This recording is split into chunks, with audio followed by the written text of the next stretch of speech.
What's up, everybody? I'm Scruff Dog, and welcome to my channel. I'm also over there, so I may look back and forth. You may also hear one of my cats having fun. Welcome to the filler stream. Big Clive is busy. We had a chat. I did a little stream last week. This week we're going to try something like, hey, how you doing? Thanks for stopping by. Let's see who's here. Got a bunch of people. Like, there's already more people here than I expected would show up. So I guess let's call it a stream. Have a good night. And so the early crew was here. My usual early crew: Joe Russ, Franco, Walker, Gas Masher, Phil in the kitchen. Liz Edwards is here, Queen of Fire. Welcome, as always. Let's see. Mr. A Cake is here. Rob Worrell. Let's see. Electron Box. Cambridge Mark. Spooks Wood. DC Allen. Naismith. Hello. Fan Plant. Just Me. Good evening. Patrick Patrick Becker, Megavolt Meister, Chris W. Lots of people that I recognize from Clive's channel. Thanks for checking it out. We're just kind of going to do this sort of Clive style. I have my own way of kind of doing a little bit of things. I forgot to turn the lights on. Holy shit. And yeah, I did shave. We can cover that real quick. But hold on, let me go turn the things on.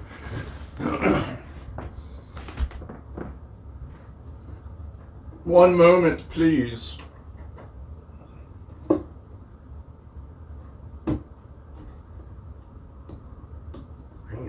Alright. I can't properly fulfill my duties if I don't have some flashy lights in the background there. Alright. 404 not found. Most important question, Scruff Dog. Are you going to set stuff on fire? Here's a Mega Whoofler. No, we're not going to burn the Mega Whoofler in the house today. There's one of them.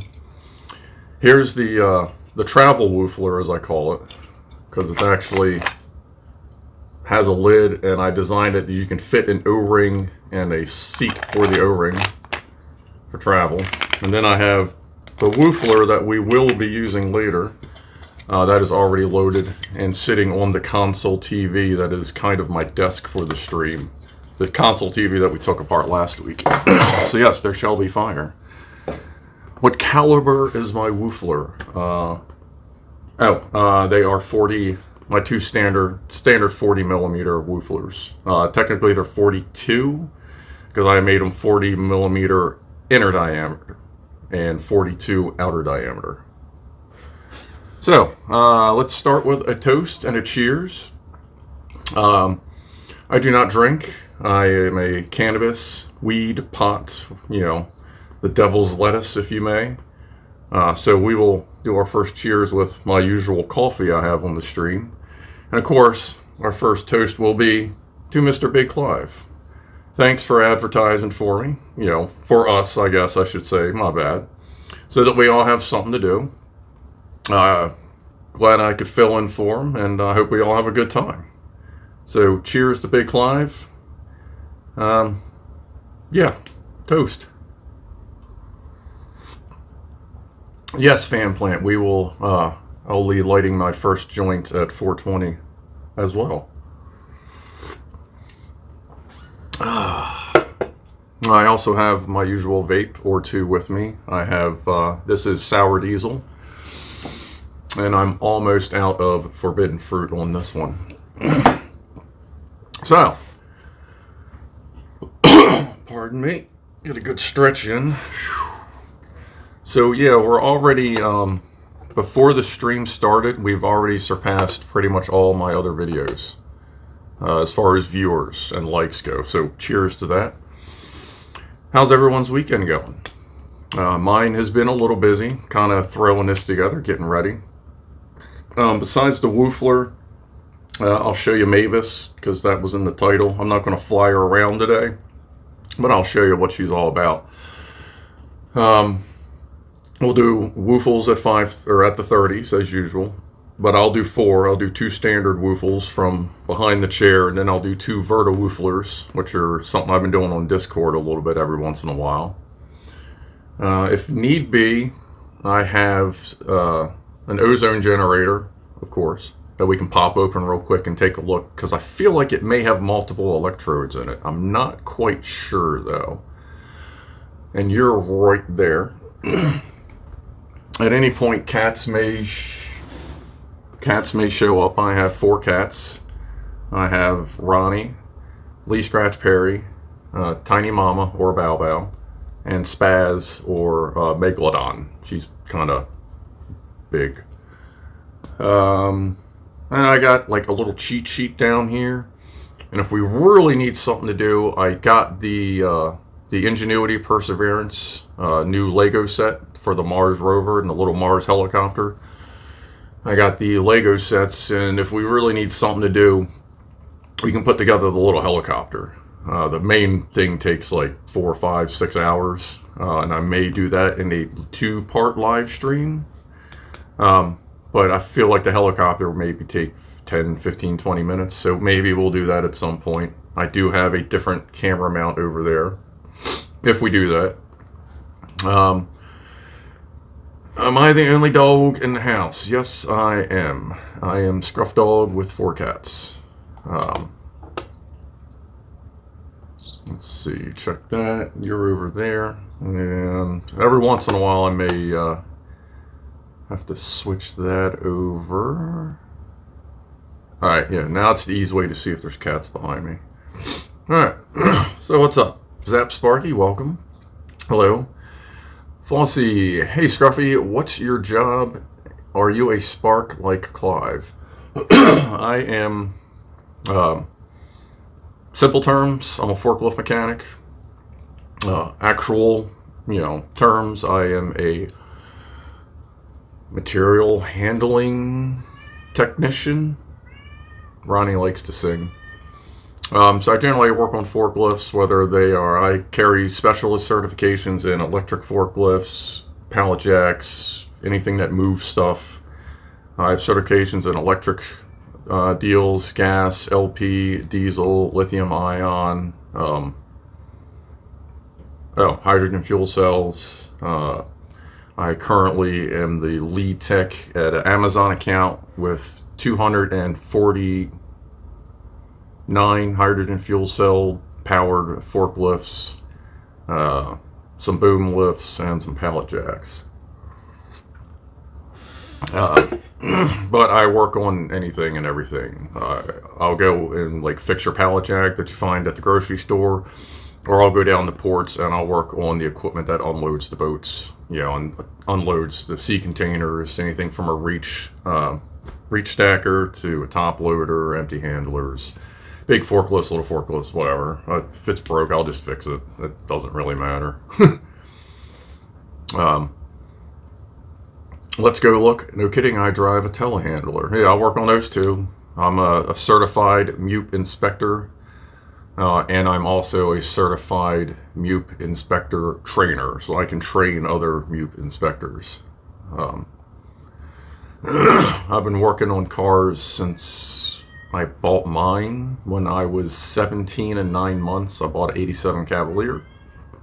Started messing around with it because at that point I hung out with everybody in my area, which is Essex, Maryland, USA, like Baltimore, Maryland.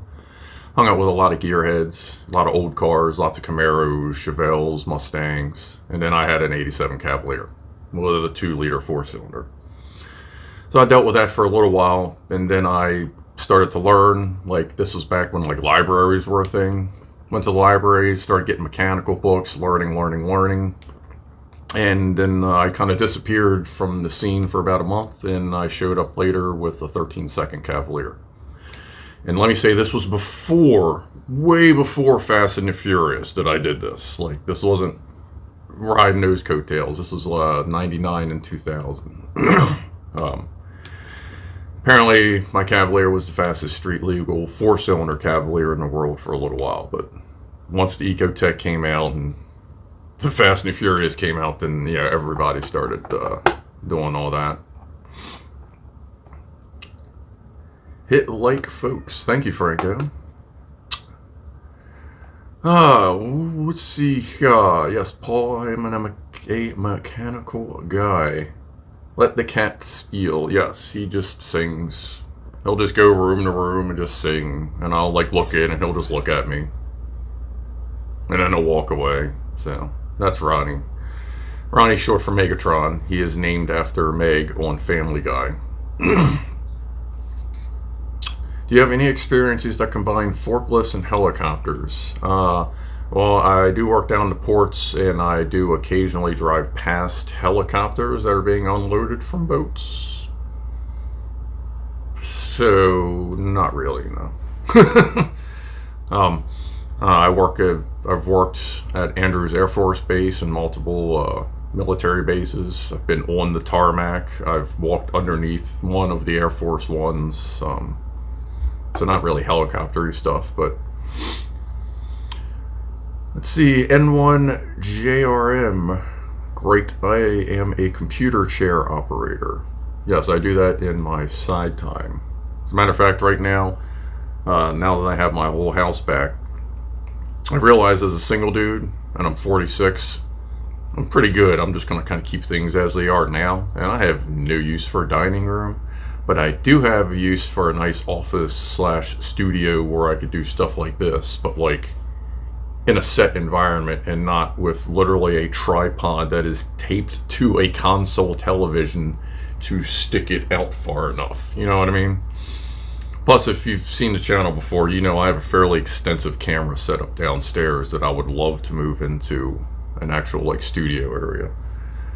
Like my one lab has 4 cameras, one of them's a microscope, so we have fun on the workbench, Clive style, like you see my hands. And when I usually do streams, if I'm not on screen like this, then like I have a little head of me somewhere, usually. But yeah, nah, I can't wait till this office is done. It'll be pretty cool, and I'll probably do a little video on it. The neat thing about it, what's up, buddy? There's Ronnie. What's up? The wall, like I had to add a wall because it was like an open dining room, and I actually built the wall out of an old snake tank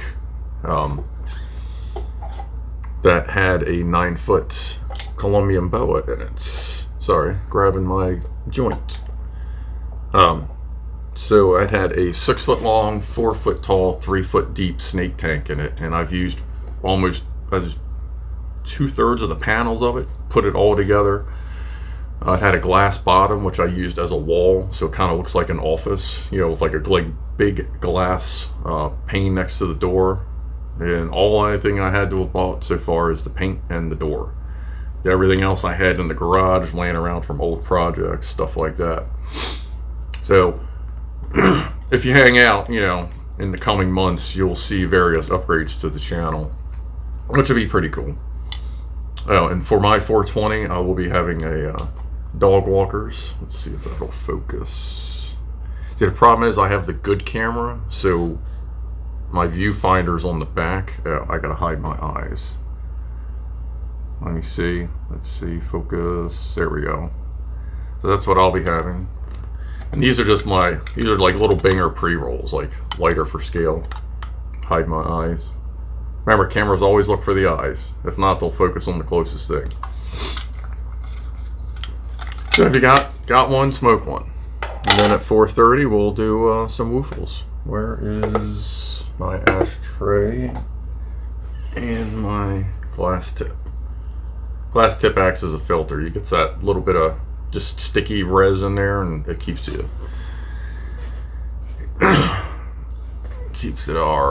from getting a bunch of crap in there. Well, I'm missing all kinds of chat. I know I'm rambling on, but you know, at least we're killing some time. I'll get back to chat here in a second. You will find I do tend to ramble.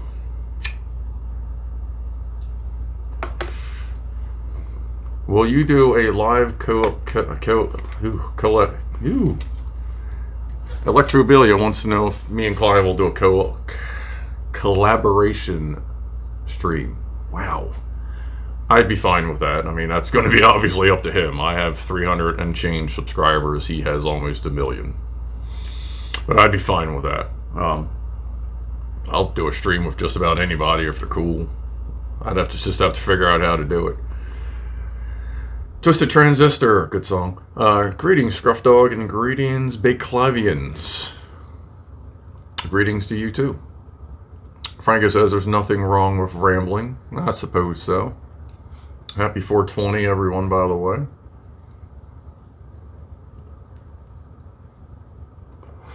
I need to throw in a rant. Oh, I'm sure I'll come up with something. Don't worry about that. I can get pretty fucking ranty sometimes. Ask my coworkers. Fly over to the Isle of Man, says Liz Edwards, the Queen of Fire. I have considered at one point, maybe in the next year or two, I may fly over to the UK and meet everyone over there. Maybe have an NBC night with Scruff Dog. And by then I'll have my beard back. Because this is, I shaved my beard off. That was my, for lack of better words, that was my divorce beard. That's like one of the things that helped me just deal with the divorce and focus a little bit on myself a little bit more. And then, once divorce was done and everything's done, I shaved it. And anything, the very tip of this hair is the first day of the rest of my life. My first happy day. So it's coming back. I trimmed up a little bit here and there, but like the happy beard is what's coming in now. Hey, there's Oliver White. What's up, buddy? How are you?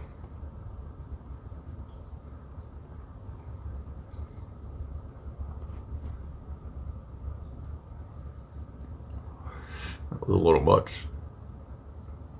John Sullivan says, hi from Norfolk, UK. What's up?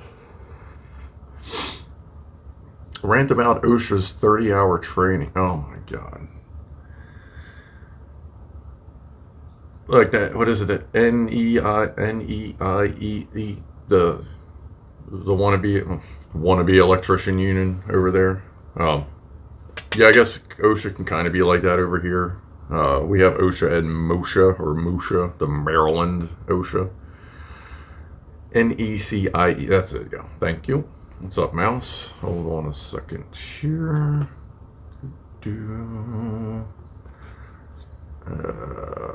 Hold on 1 second, everybody. Click, click, click. All right.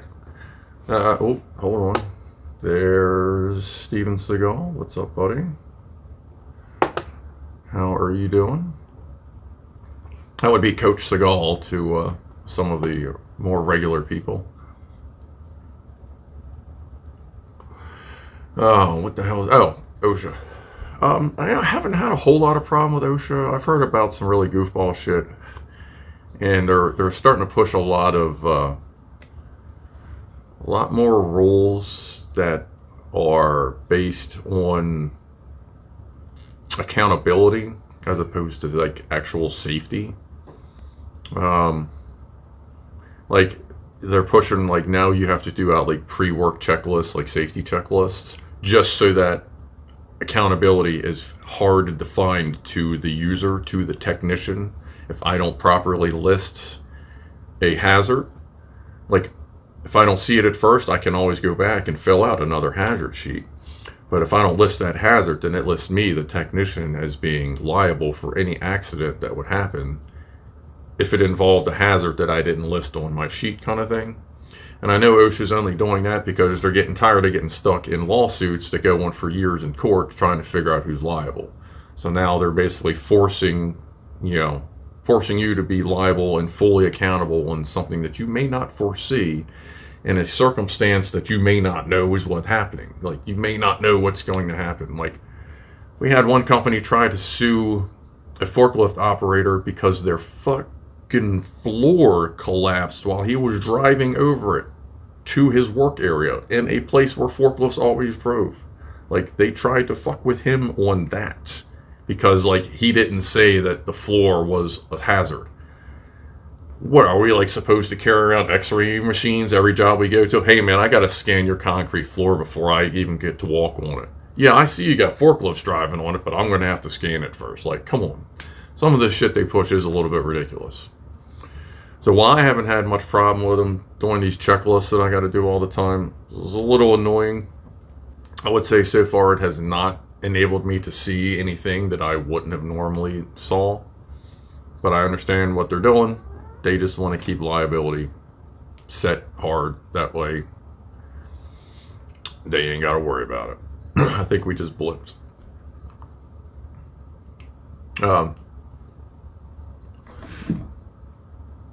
There's Ronnie.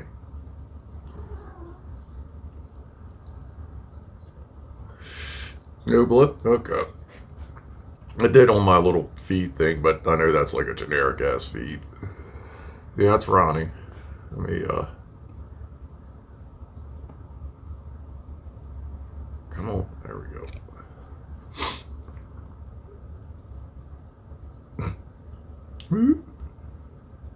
He's looking at, he's probably trying to figure out how to get to the lights. He can get to the first and the second shelf, but he has no good way to get to where the red lights are. And those are the more delicate ones. Because the ones on the bottom that are like over my shoulder that you can't see, they're just really freaking bright. It's a very random, it's the same size as the, is that the A4 boards? You know, the ones that are like about 3 by 5, 3 inches by 5 inches. The one that's on that bottom shelf behind the shoulder of the chair is super bright. And then I got the skull I made with a bunch of changers, and then the flashy red one. What's up, Lock Watcher? Thanks for stopping by. We currently have 112 people watching.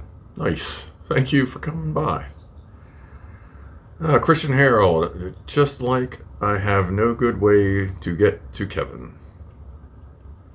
I feel like there was something before that.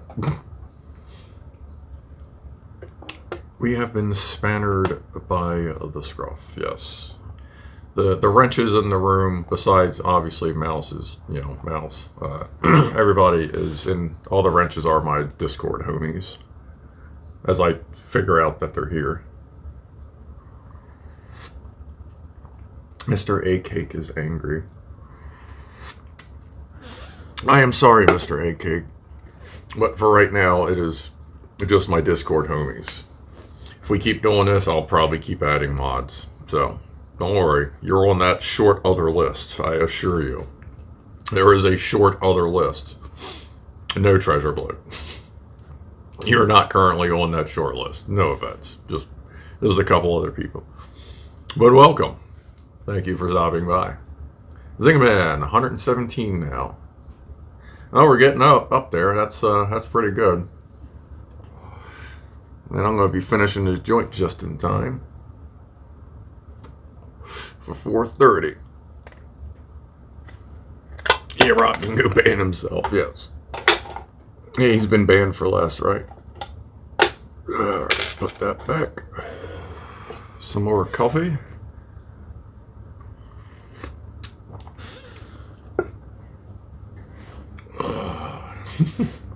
The mod squad, says Rifleman, yes. A sheet two knots. What's the largest capacity forklift you've worked on? We have a 40K with a 60K on order. That would be a 115K top loader. The things that actually unload like the 40-foot sea containers. Besides that, for an actual like forklift style forklift, I guess what, a 650. I've worked on 650s, so that's up to 65K. I work for a Heister Yale dealer, so ours basically go for like, once you get into the bigger stuff, it's like 190, 210, 230. Which, I'm sorry, I'll say it in numbers that make more sense. 19K, 23,000 pound, 28,000 pound, 30,000 pound, 33,000, 36, 45, 55, 65. Is there an 85, maybe a 110. Oh, they get, once you get over that, it's mostly custom stuff unless you're dealing with a top loader, which those goes up to 115,000 pounds. And it is woofle time. All right. I'll do the first two back here, and then we're going to move the camera over and do the Verta Whoofles. So, oh yeah, rip to Sinead O'Connor, says Rob. That did just happen. So this woofler will be the purple woofler. This is the one that's the very over-engineered with extra scrapers and stuff for bubble recovery. And there's Ronnie.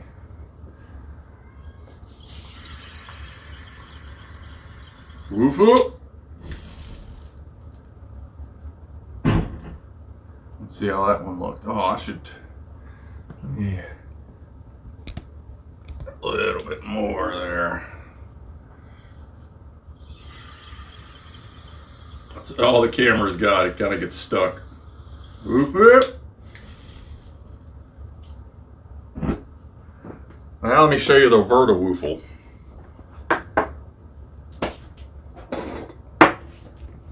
Come with me, child. Boop. Alright, as long as the phone doesn't fall. And let's turn the fan off. You know what? Let's move you over here. That will be a better view.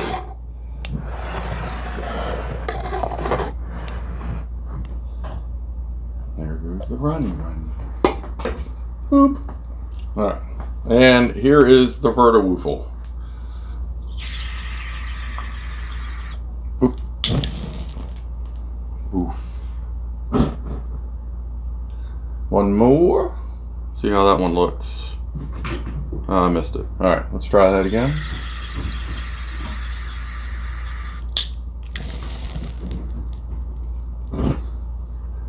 How'd that one look? Oof. Not bad, not bad. We're working on it. Dry my hands off. Got a little bit of a run over on that one.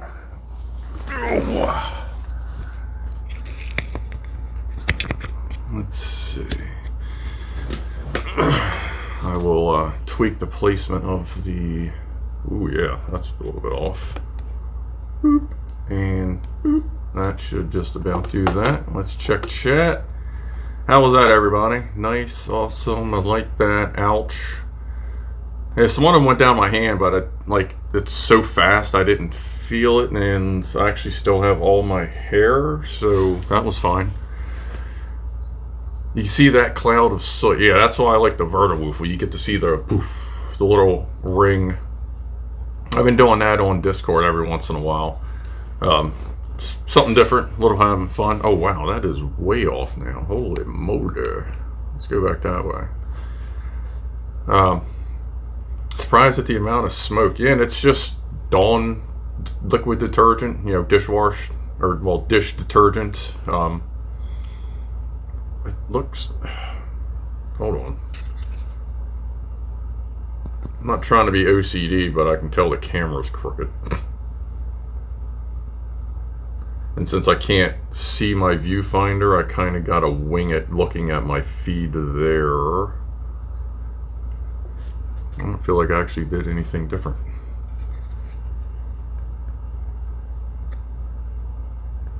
Anyway, alright. And Scruff has fireproof the ceiling. Yes, I have a, I feel like that's getting worse. Let's do that. God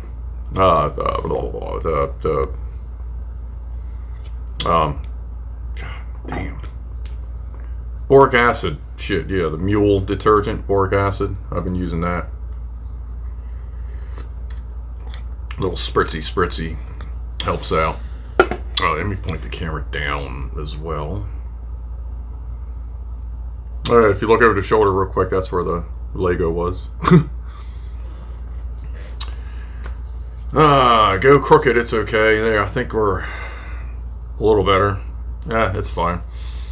Christian Harold says, rewind the video and take a screenshot, then overlay it to compare the current placement with the past framing. I kind of did that because I did a couple test videos, so I had different computers up, and I was tweaking the camera view at first. I knew doing the woofle would throw things off, but that's whatever. Hands that do dishes are soft as wooflers. Yes, for the softer woofler in you. What's up, Simon? Neat, dropping in a little late. That is fine. Not a problem. Hey, there's MK. What's 5 mule? That's not 20 mule. Borax, not boric acid, but either will work. Yeah, it seems like it works fine. And 5 mule works really good for killing ants as well. When you mix it, is it 2 cups of water? Or no, 4 cups of water, 2 cups of sugar, and like half a cup of mule, the mule 5 stuff. It's about 16:30 there. Yes, 404 not found. It is 4:36. How long is the stream on for? I guess until everyone gets bored. Like, I got nothing to do tonight. Figure, I don't know, I can hour and a half, 2 hours, 3, whatever.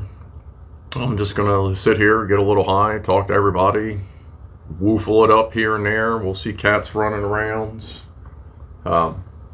Lee's over there asleep. I think Tiny Mama's in the window. Spaz is on the couch, and Ronnie's, I think I heard him singing upstairs when I was woofling. I introduced you to the drone in a little while. Jägermeister. I do not drink. I do cannabis. But, so at the top of the hour, we'll just do like general toasts. As I just get higher and higher, as keep hitting my vapes. Where's my other one? They're all over the place. Oh, where is the other one? It was, oh, it's all the way over there. Let's see. Teardown. I may pop that ozone generator apart. What part of the planet are you on? Says Ron Nona. I am Baltimore, Maryland, USA.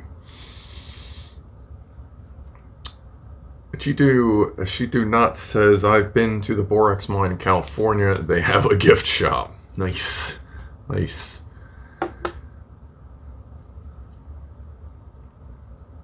You underrate the audience tolerance for boredom. We'll still be here tomorrow. Yeah. Yes, Electron Box.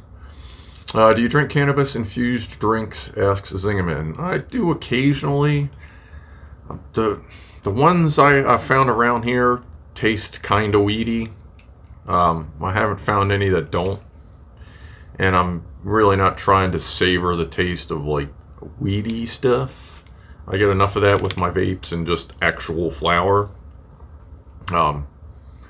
So yeah, like I've had some, but I haven't found any that I really like yet. Hopefully that'll change, because Maryland just went legal with recreational, which has its pluses and minuses. The minuses being you can't find any of the cheap pre-rolls anymore because all the recreational people get them, because they only have access to like some of the lesser weed, where medical has access to like all of it, and some other weird restrictions, but they buy up all the pre-rolls. So now I'm back to grinding, which is fine. It's just, now I just have to make sure I have a little extra time, or I'll buy those little bingers. They always seem to have the bingers there, the little guy I just smoked.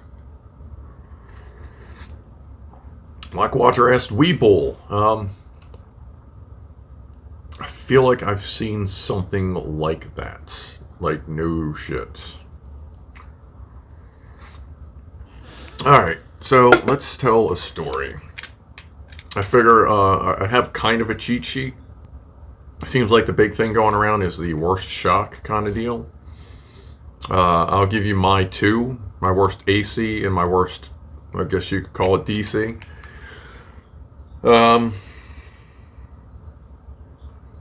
Yeah. So my worst DC, and I say DC because the thing was switched to DC welding, was when I was welding in Key Largo. I used to be a steel rigger that installed theaters, like acting type theaters. We installed the rigging systems, counterweight systems, all the lighting poles. Then we'd go back and install the curtains and drapes and stuff like that.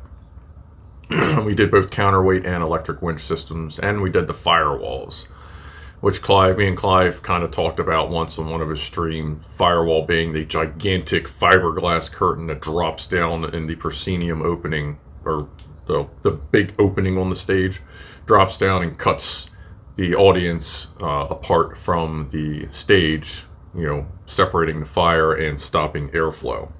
Because the stage is usually the tallest part of a school for the loft for all the rigging to go into.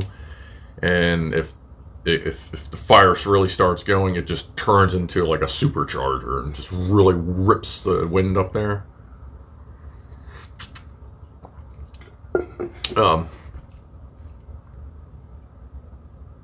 So anyway, it involved a lot of welding.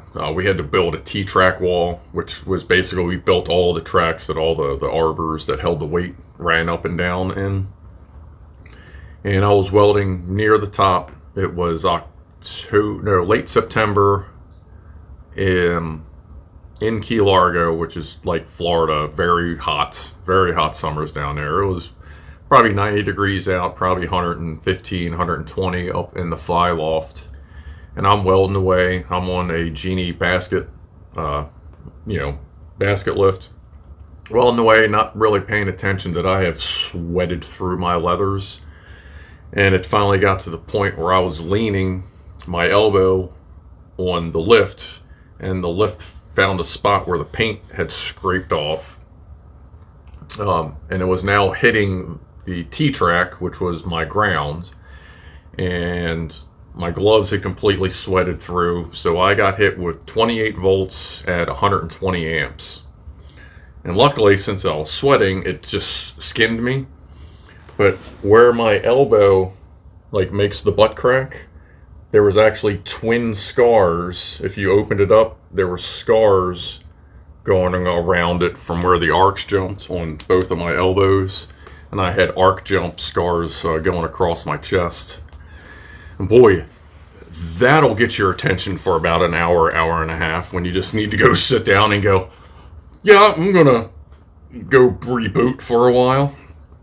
So that was fun. I was able to get myself down from the lift and, get out and all that. It didn't mess me up. It didn't incapacitate me, but boy, did it hurt. Yeah. So that was fun. Is that pulsating DC? It is kind of it's pulsating. Yeah. So it's it feels like AC. I mean, I guess it kind of is. It basically is AC, but it's a DC pulse. Yes, I welded myself. Yes. I think at one point or another we all did on the crew, just from sweating and grabbing this and finding out that cured concrete is actually a lot of it is pretty conductive. You don't really know that. The concrete has a lot of conductive shit in it. We clamped once into one of the steel T-tracks that was bolted into the wall and then bolted into the floor, and we drug a arc stick across the floor, and it sparked the whole way. That's some serious shit right there. As far as my worst AC, that would be I've gotten hit by all of it up to 480 volts. I got ticked once. That wasn't my worst one. My worst one was 240 when I was place I used to live. I forget what I was doing. I believe. Oh no, that's right. I was getting ready to sort out because it was an old house and all it had was 4 thread-in fuses, the little glass fuses that you with the light bulb threads. And I was thinking about upgrading it to a 10-slot breaker unit. So I went to measure. I wanted to see what voltage was actually coming in from the pole, where the pole lines came in. Problem is, by that point in my life, I had already started having problems with my nervous system. Every once in a while, I'll just be doing something, just twitch. Sometimes it's just a finger, sometimes it's an arm, sometimes it's full body. And of course, just as I go to measure the pole, I twitched, and my leads managed. I had older leads that were not, they were like category your mama, like nothing, lots of exposed metal, and I twitched and I shorted the whole pole together, blew the leads up, it hit me, and I landed 10 feet back on my back. My girlfriend at the time was outside, and she said she heard a pop. The street light outside went whoop, went down real quick and came back up, and she just said she went, ah, shit. She come running in, and I'm sitting on the floor like, damn, that sucks. And that's all I said. It was just, that sucked. That's another one that'll wake you up and put you back to sleep real quick. The meter was okay, though. All I had to do was replace the leads, and I got better leads. As a matter of fact, I think I ended up getting better leads and then just getting a slightly better meter. That was... Fuck, when was that? It was about 20 years ago? And they were actually both around the same time period in my life, too, which is fucking great. What's up, Weaselbox?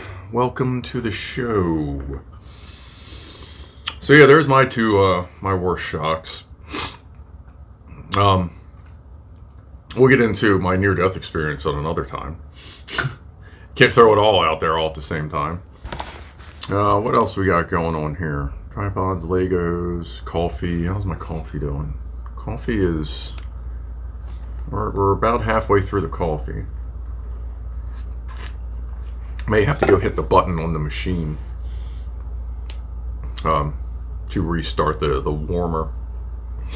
Am I still with her who? I'm with no one. Didn't even blow a fuse. Zingerman says no, because I was pre-fuse. Like I was where the cables from the pole hit the fuse box. Then there was the fuse. So yeah, not even a fuse. Any forklift related rollover injuries? Nope. S-Lock Watcher. No, I have watched a couple people do stupid stuff. I've never seen anybody get hurt. I've seen them almost get hurt. You know, when the forklift fell over, luckily they stayed in it and didn't try to jump out and get hit. I did have to yell, like literally yell at a customer once because they wanted me to, they gave me a call, said, hey, we got a header hose leak. I'm sorry, the lift hose, our main lift hose, the lift hose for our free lift cylinder, the center cylinder on the forklift was leaking. They wanted to know if I could come out. I went, yeah, I'm going to be like, yeah, got to give me like 2 or 3 hours because I was in DC. They were up in Elk Ridge, you know, like half hour away or whatever. They're like, okay, like, do your best, hurry up, hurry up. So, this particular hose, as you see forklifts go up, you see the different stages of the mast, you know, come out as it expands. So this hose does one of these as it goes up, you know, up this stage, through a pulley up this stage, you know, pulley up this stage, you know, it does that kind of thing. So it stretches as it goes. Well, this particular customer decided they didn't want to wait, so they sent the yard foreman out there who took another forklift, lifted the carriage up, that's the thing that holds the forks, you know, the frame that holds the forks, took another forklift, lifted it up 12 feet in the air, and then took a 4x4 piece of wood. And I'll say this, and a lot of people will cringe when I say, not only was it a 4x4, but it was a gray 4x4 by 12 foot long piece of wood.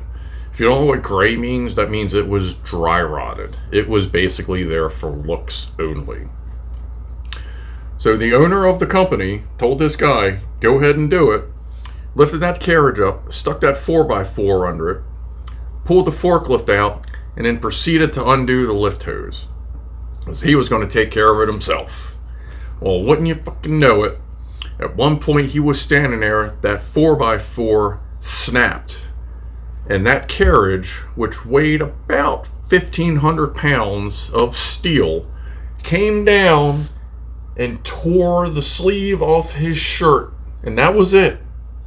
Just caught him. Just tore the sleeve off his shirt. And they showed me the video of it. And I wish they wouldn't have, because I turned immediately to the owner and I went off on her. Said it was irresponsible, it was stupid. If you ever did anything like that again, we were going to fire them as a customer, because we are here for a reason. We fix your shit so that you don't get hurt. That was the dumbest thing you could have done. And I was waiting for my boss to call me, and she never said anything. She just went, okay, I'm sorry. I'm like, what are you doing? You almost killed someone because you couldn't wait 2 hours. Was that worth his life? And luckily after that, like, everything was cool. Everything was straight. Nobody got in trouble, even though I yelled at them. I actually told my boss about it later. I asked if if the owner had called. They had not called. And I went, all right, well, this is what happened. I told him exactly how it went down, and he went, that's fine. If she calls, I'm on your side. I'm like, okay, because that was pretty goddamn stupid. Fan plant, wow, she said sorry. Yeah, she did. Like, she understood that what she did was wrong. She wasn't one of them. She wasn't a person that tried to hide things. She just made a bad decision. She realized it, and sometimes that's just what happens. She apologized. Everything worked out. He was fine. I replaced the fucking hose, and everything was cool. But, people realize they make mistakes. I make mistakes. You make mistakes. We all make mistakes. She admitted it, and everything was cool, and everything moved on. But yeah, like Paul T says, sometimes you gotta call it like it is. Yeah, sometimes you can't sugarcoat it, because, like, that dude almost got squished, and that wouldn't have been cool. Because if he wasn't a thin dude, so if he just even turned a little bit more, it could have caught his front or his back side, because he came out a little bit. It was just, oh god. It was just horrible. And then they showed me the piece of wood, and I went, it's one of the things you look at, you just get chills, because once you see it, you hear, like, that sound of what happened, and it just kind of, they got rid of it quick, because apparently a lot of people, like, just didn't even want to see it sitting in the corner. They got it in a dumpster and got it out of there, almost like it was cursed. Gas Masher says he's never made a mistake. So, like, you've always cooked all your steaks perfectly? Is that what you're trying to tell me? Because I don't know. Like, every once in a while, we leave it on there for that extra minute. Come on now, Gassy. Fan Plant says, probably your passion and articulated yelling at her is what helped you not getting screwed. Oh, I'm late. She was cool. Yeah. Yeah, like, I didn't just go off and, I gave valid reasons, and however I said it, like, it was not just, did the collapse kill? No, the forklift was fine. The parking lot it was in was old asphalt with, let's say, 2 inches of mud, another 2 inches of cement powder, and gravel. So it was kind of a soft landing for the carriage itself. Wouldn't have been for the dude, but the carriage was fine. Everything in that was fine. The chains in that place were always stretched, but they didn't give a shit. They didn't replace them until they broke anyway. Christ. Oh, what do we got here? Let me scroll a little bit. Reckon too much health and safety rammed down people's necks makes them less self-aware and more dangerous. Mike Rowe from Dirty Jobs, Discovery Channel, which I don't think that's still around anymore. Good show, though. He did a thing, they got a little thing called Safety Third, I think it was, talking about that same thing where you get to the point where there's so many safety regulations that you forget that you are still responsible for yourself.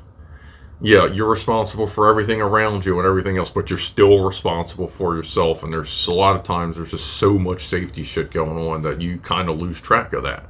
Like, you still got to be yourself, or you still got to protect yourself. It can get pretty bad on that. Lockwatcher asks, what's the status on the old power station? Yeah, I'll check with Steve on that. Yeah, our little inside man at the community. But apparently there hasn't been much going on. They're still fighting on what they want to build there, and they're still clearing it out. So I don't know. I'll see if there's been anything new added to the game yet. And as far as a Mavis stream goes, next week, I guess we'll see if we're going to do this again. Or if we're going to do this, then I'm not going to do a Kerbal. Because I also, for those of you that haven't been here before, I also do some video game streaming. And I do live drone streaming.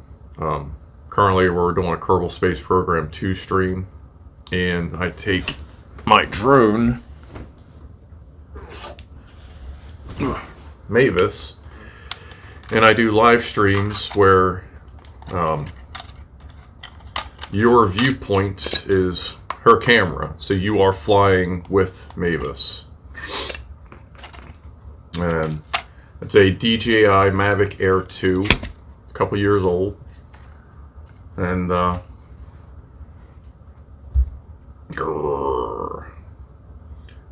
we have fun.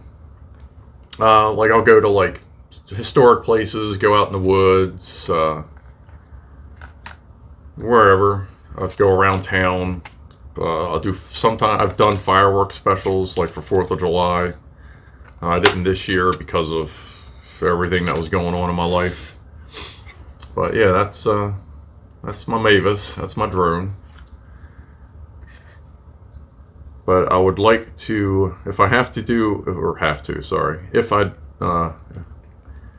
it seems as though I'll be doing another one of these streams next week, then that's the stream I'll do. And then the first opportunity I get, we'll do a Mavis stream and a Kerbal stream. We'll kind of see how the weather goes. That usually dictates which stream I do, if it's going to rain or not. I even custom printed these, hide the eyes, little bands to hold the props in so they don't do that.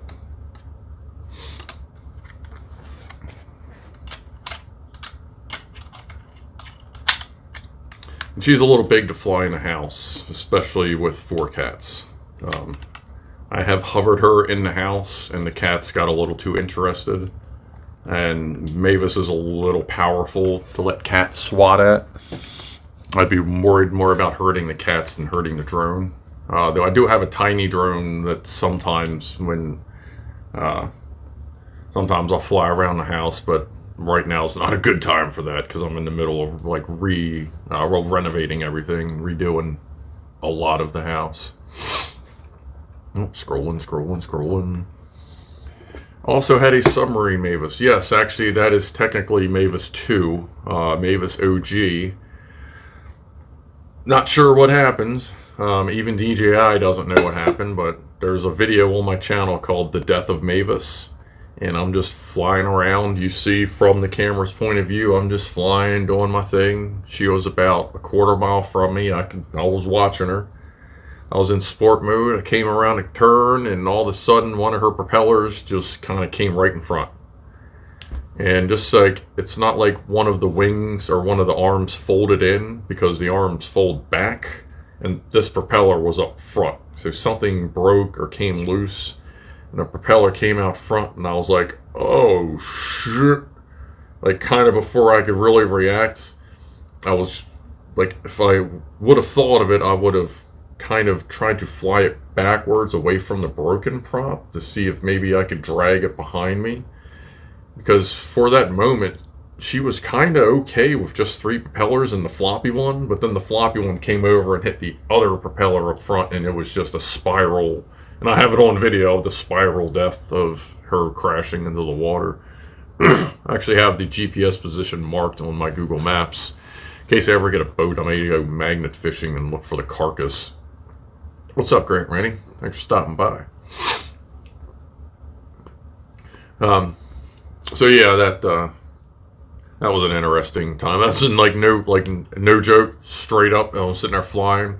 I'm looking at my phone. I saw the death spin in the water, and then just came up, lost contact, and I just went, well, guess we're done. I literally out loud, I said, well, I guess we're done here. I just put everything away and walked back to my truck and went home. Went, son of a bitch. But I saved the video that was on my phone, because it saves, if you allow it, it'll save a copy. It'll transmit, the copy that you're viewing, it'll save that. And it also sends back basic black box information. Sends back basic black box information to your phone for a less detailed flight log, and the aircraft itself has a very detailed flight log, if you can get it back. But I sent the flight log I had in the video clip to DJI. They analyzed it, and they said, we have no idea what happens. We're just going to cover it under warranty. And I had a new drone within, I think it was 6 or 7 days. And it figured, because it was it happened on the end of June, and I had a fireworks show to go to on July 4th, so I had to get a loaner drone from someone. Yeah, I had that all worked out. But that was just, it got handled. Wish I would have known what had actually broke on her, just to know, but just no idea what happened. Graham Shaw. My cat is a vicious hunter. He kills birds and mice every single day, but he runs away at the sound of daft things. He freaked out and went outside when I opened the fan oven door the other day. The Maryland Triangle, says Weaselbox. You need drone insurance. Yeah, you can actually get, it's not that expensive too. There's a lot of the apps you get actually have a button that are tied into, if you have certain insurance apps, you can get 2 or 3 hours of insurance, or a couple days of insurance. Wow, everybody's asleep. Alright. Let's see. Oh, they took Fan Plant says, wow, they took responsibility. That's pretty cool. Yeah, that's why DJI is one of the best companies, or is the best drone company right now, because they stand behind their product. They're not some going to steal all our secrets and all this shit with drones. They're just a really good company. There's nothing weird about them. Zingman says cats be weird. Yeah, up until the stream they were running around like crazy. Now that I'm talking, I wonder if it's because I'm speaking. I wonder if that's does that calm them down maybe or something? Because I notice if I do speak a lot, a lot of times on Discord, if I'm talking a lot, the cats get really subdued. What time is it? Oh, it is 5:03. We need to do a toast. Yeah, we'll do a toast. I'll kill this, and then I'm going to go hit the button. So I guess grab your toastiness. I'm going to go grab another vape too while I get up. We have Zingerman says we have foster cats. We have 6 right now. I had 7 up until June 20 something or other. When 3 cats left with the divorce thing. Rifleman asks Scruffdog, what did Mavis cost, if you don't mind me asking? At the time, I got her with the DJI. There was what the hell is that remote? The smart remote, the version 1 smart remote. So the full kit with remote, with the Fly More kit with super remote, all that shit, was $1,200. But right now, if you find a Mavic Air 2, I think there's maybe $800, if not cheaper. The 3s, the full 3 series is out now, and I think those start at $300 or $350. The Mavic Mini Pro, or some of the Mavic Mini 3 series are as good as or better on the tiny drones than even my drone. I just got mine way before that came out. Oh yeah, there we go. D-Lock 2K, you know what? That sounds good. And Zingerman. Good call. We'll do a toast to Paul Rubens, aka Pee Wee Herman. He was a pretty good dude. You know what? He was funny. He had his thing, But you know what? Everybody has their thing. It's just when you're when you're famous, it gets blown out of proportion. But he was a good dude. He just passed away at the age of 70. Had cancer. Apparently, was fighting cancer for 6 years, but didn't want to tell anybody. Didn't want to drag anybody down. Which I get it, and that's privacy, and that's how that goes. But yeah, cheers to Pee Wee, and yeah, toast.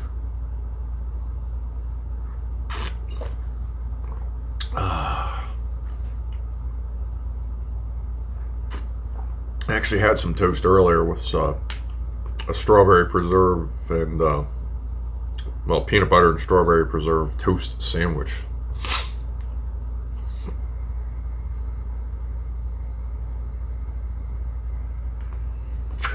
All right, hang on. I'm gonna go hit the button on the coffee, grab a vape, and then I'll come back for a couple minutes, and then I'm gonna go grab fresh coffee. So if anybody comes in, just tell them, you just let them know we're still partying. I'm just gonna be back real quick. One moment, please.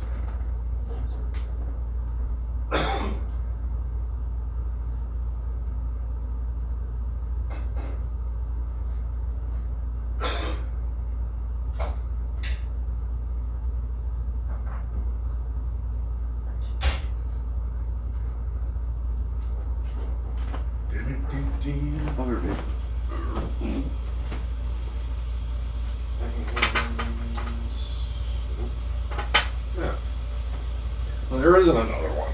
Hold on, let me grab a fresh cartridge then. What do we got here? Hey, you know what? Let's do that.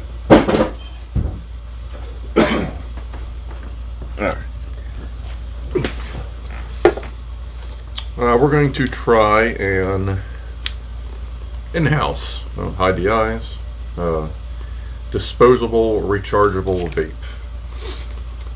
I was hiding the barcode tag thing. This is Pineapple Express, which is a sativa-leaning hybrid. These things can be a real pain in the ass to open. Let's see, Yep. They got those resealable ones that have the extra tall lip that makes them a pain in the ass to open, like that one.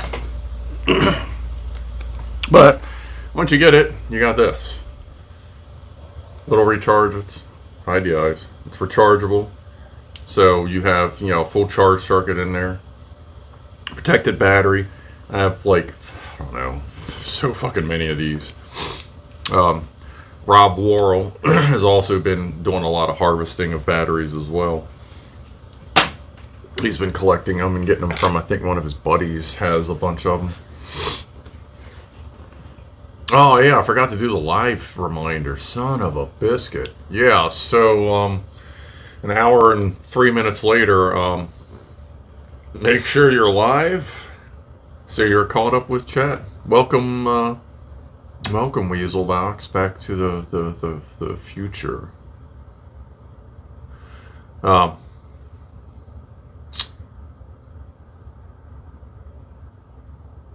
What's your grid power reliability there?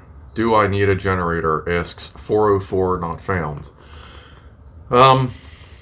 Let's see. I've lived in this house for 10 years. Yeah, I think just over 10 years. We've had... So our power lines are on a pole. They're not underground. We've had maybe 3 major power outages that lasted an hour. We've never had anything that lasted maybe more. I think we had one last 2 or 3 hours at the most. I do have a generator. It's a 4,000 watt. It's rated for 4,000 watt continuous, 5,500 surge. Generator has 240 or split 120, split phase 120. It's enough to run my air conditioner. I did run it once with the air conditioner to test. It is what the hell brand is it? It's a Robin engine, which is made by Subaru. I forget the generator manufacturer, but it's a good sine wave. Like, it is an actual pure sine wave inverter in it. So I run like power. I can run power tools because you shouldn't run anything inductive on a shitty step wave. But this is a pure sine generator. So I run my air conditioner off of it because my air conditioner is like an efficiency one. The compressor itself is a soft start, so it starts, instead of being a big spike like a lot of old school compressors and then settling in, soft starts, they bump in like right around 2 amps, and then it rolls slowly up to about 6. And then it settles in around like 5, 5.5 once it's warmed up. And the air handler, the big house fan, that cruises on 120 volts at about 3 amps. So the generator's just fine with it. And I can even run my refrigerators off of it because those are newer. They're not super efficient, but they're pretty good. So I have used my generator once, which was nice because, at least I know it works. I do run it a couple times a year just to make sure it works. I'm actually going to be doing that probably in the next few weeks. But overall, I'd say it's pretty reliable here. I don't have any complaints. It's a lot more reliable than you would expect for an overhead line grid here. If that was enough of a rambly answer for you. So you got to keep the house in your divorce. Yeah, I'm the only one that actually put any equity into it the entire time, and my name was on everything. Just me. So yeah. Let's see, Paul T says, soft start. Yeah, it's a Infineon. Is that Carrier Infineon system? I think Carrier, and it's controlled by a Honeywell smart thermostat thing. Darren Rhodes, thanks, Scruff Dog. Love the stream. I need some beauty sleep. Well, hey, thank you for stopping by, and everyone else as well, of course. We're holding pretty steady around 115-ish, that my little thing says, which is great. That's, so far, it's the biggest stream I've had. Is the AC an inverter style? Yes. I forget the name brand of the generator. I got it from a buddy of mine. He, at the time, worked for an he was an electrician, worked for an electrical company. Electrical contractor, and they bought a generator. They ran it 8 hours, and they just let it sit for months and months and months. The carburetor got clogged up. They didn't know what to do with it, so they gave it to him. They said, "Here, you just have it."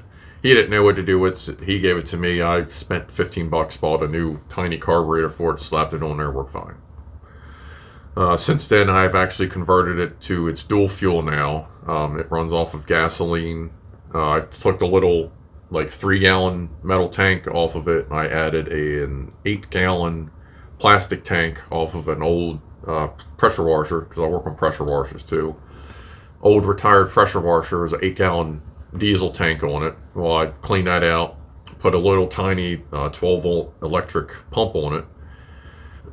The pump plugs into the generator, so and gravity feeds down to the carburetor, so when you crank the generator, there's just enough fuel in the bowl to get the generator running, and then it turns on, the fuel pump kicks on, and then it has all the fuel it needs to run. Or flick a switch, turn on the regulator, and I can run it off of forklift propane tanks, and run it off of propane. Like a forklift propane tank will run it for I think it was about 20 hours.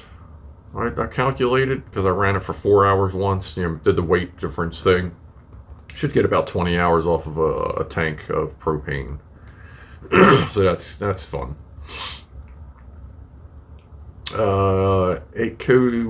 Echo 747 Light says hi.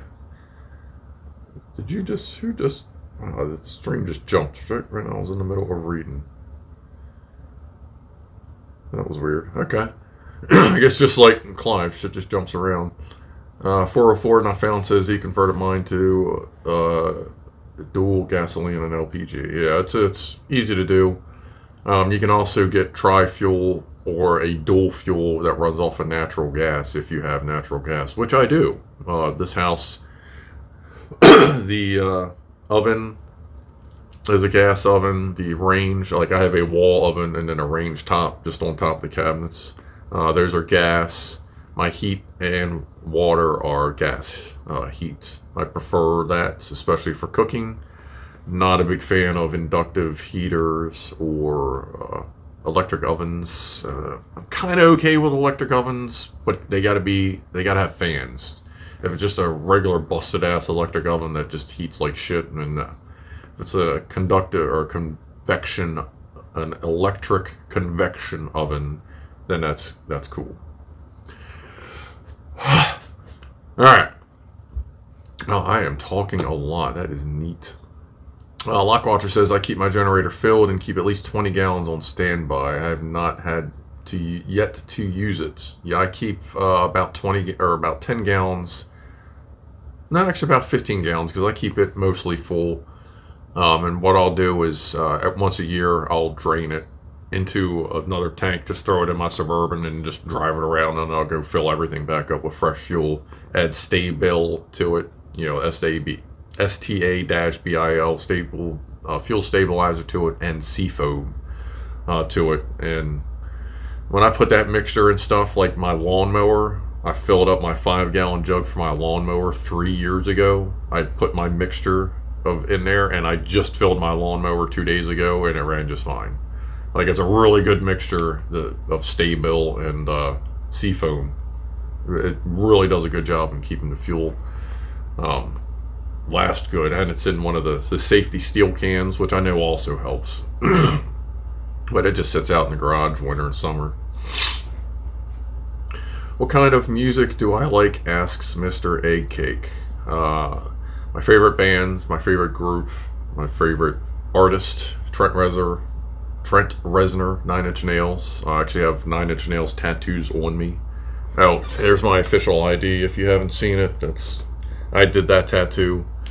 I have 9 Inch Nails artwork on my back and my legs. Like, that's my shit.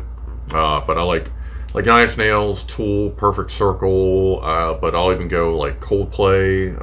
I'll do old school rap, new school rap. I mean, like, I listen to pretty much anything with a beat. I'll even go into like pop stuff.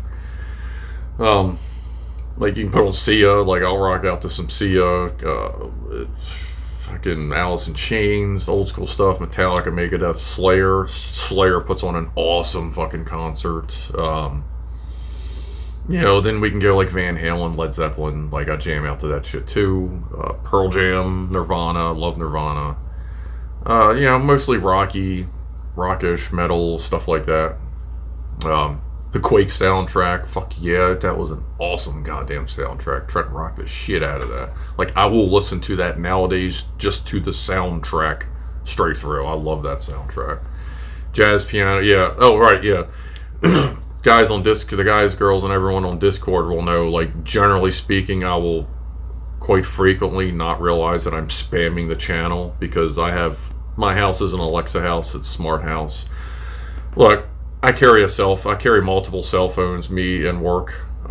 So everyone's listening, everyone knows everything. So if they're gonna know everything about me, then goddamn, you can turn on my fucking light when I get home. That's just fine. So I live in a smart home.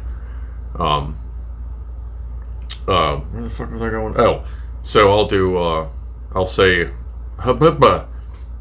play jazz music everywhere, and then the whole house will just be playing jazz, and I won't realize it, and I'll be spamming Discord and stuff like that. But yeah, I do love some instrumental jazz. I'll watch a lot of YouTube stuff, like epic rap battles of history. I love watching that. I'll watch their binge list, which is all of their music. So yeah, I'd listen to pretty much anything that's got a beat. I don't care. Like, if Britney Spears is on, I may even be going just because it's got a beat. You know what I mean? Like, I don't really care. Graham Shaw says, what about Nightwish, Sonata, Acritada? I'm not familiar, but I do also listen to like classical, like Bach, Tchaikovsky, Carmina Burana, German opera, Tchaikovsky, Chopin, stuff like that. Rob Worrell, he's really good at piano too. My little wrench down there. I can't get into Bieber. It's just his voice. I can't deal with his voice. Oh, happy 420 somewhere. This is shit. What was this? Oh, Pineapple Express. Yeah. So 420 somewhere. Now we're that way. Cheers.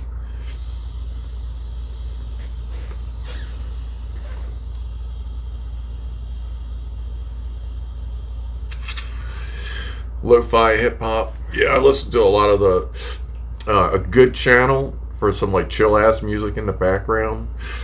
Look up Tokyo Tones. It's like all uppercase, and they'll actually have their chill music thing. Like kind of like a lot of the lo-fi chill stuff, but they're actually like walking. They have different streams where they're walking or driving through Tokyo. So like while you're chilling, as you walk through the room, you can look over and see different parts of Tokyo. That's really cool.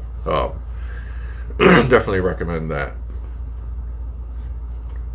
Nightwish. I feel like I've heard of Nightwish. I'm gonna have to look them up. Let me make a note of that. I actually have notes pulled up right here. Nightwish. I'll check that out. Always like a good recommendation. Here, let me put the Whoofler link up as well. If anybody wants to print any of the Whooflers. Ding. Alright, that's where I keep my my Whooflers. Do you like trains? I guess. I've only ridden on a metro, like we have the metro here, which is kind of like a subway, but it's like above ground subway. I've ridden on that once. Besides that, I work on equipment, like intermodal equipment that is material handling shit for trains. But trains are cool, I guess. What got deleted? Sonata? Yeah. Oh, and Sonata. Okay. Check that. Alright. Choo choo. Do you like musicals?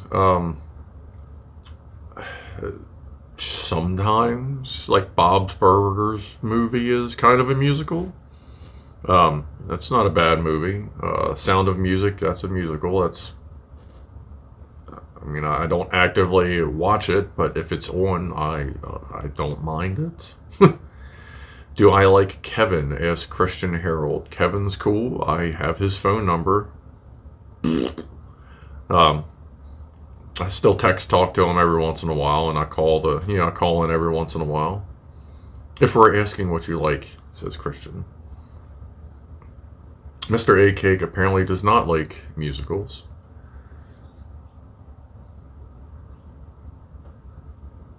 Stephen Gall says, sorry, Graham, my finger slipped on my phone screen. Yeah, I was going to ask why you deleted that.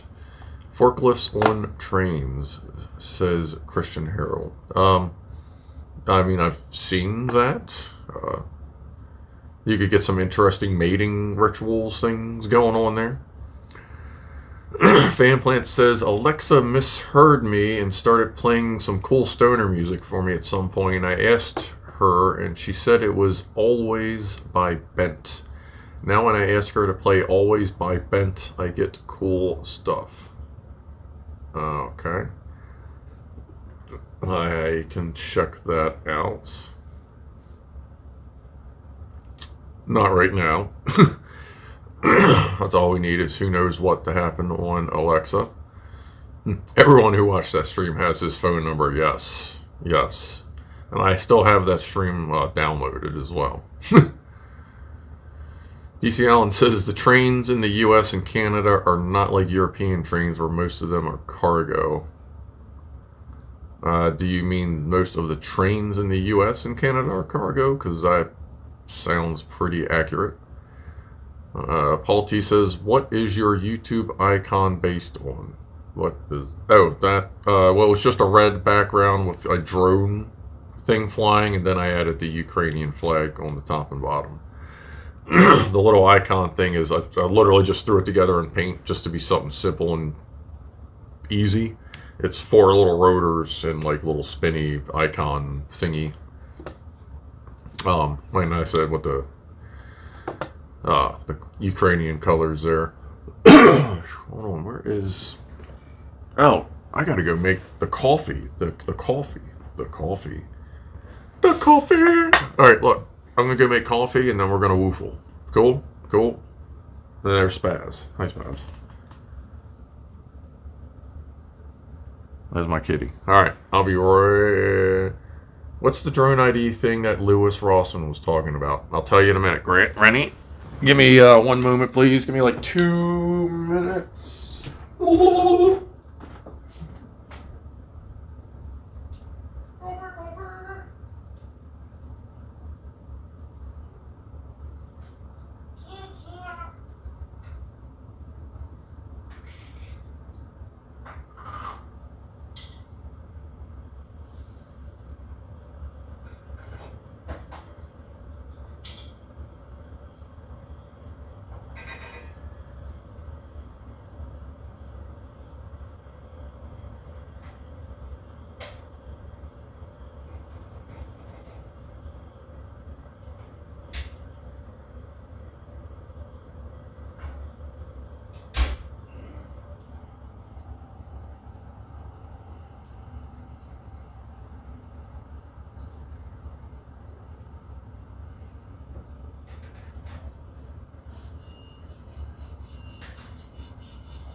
Where'd my tea go?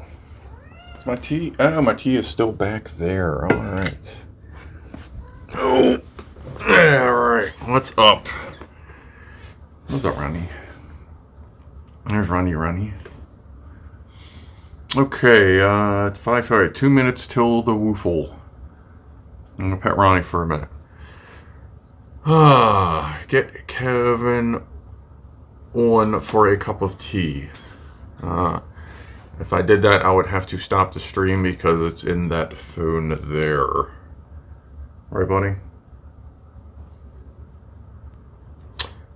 Let's see. Polish music is just awesome. I don't know that I've specifically heard Polish music, but most music is pretty good. Let's see. Reverse engineer complete. What's on the bottom shelf that is flashing? The bright-assed one on the bottom shelf. I'll show you that one. It's kind of taped down so it doesn't fall over.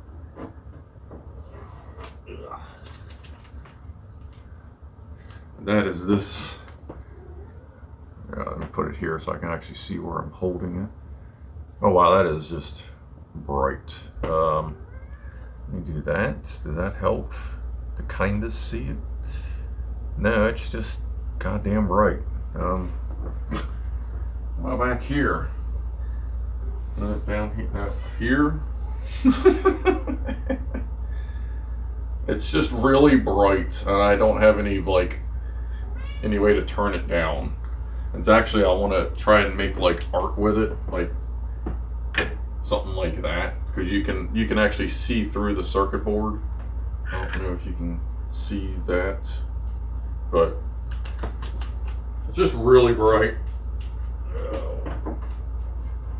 Right, buddy?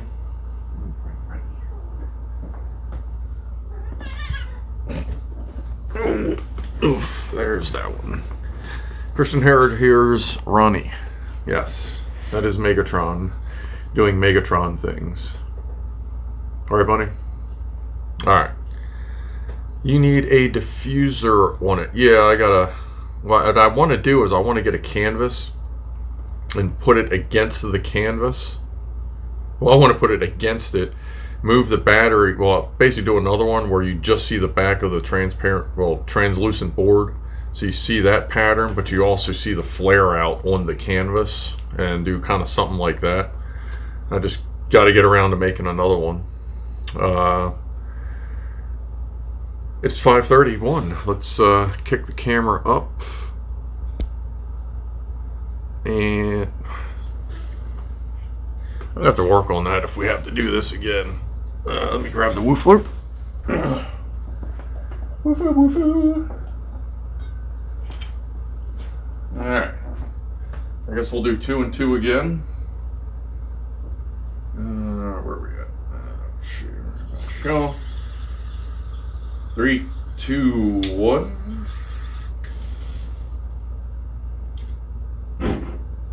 Do a slightly lower one. See if that helps. There we go.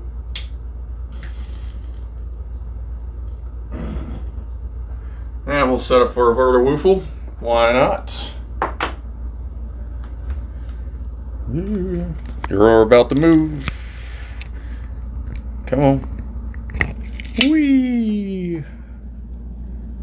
Put you right there. Okay, I never turned the fan back on. Alright. Don't fall. Alright. And Verta Woofle.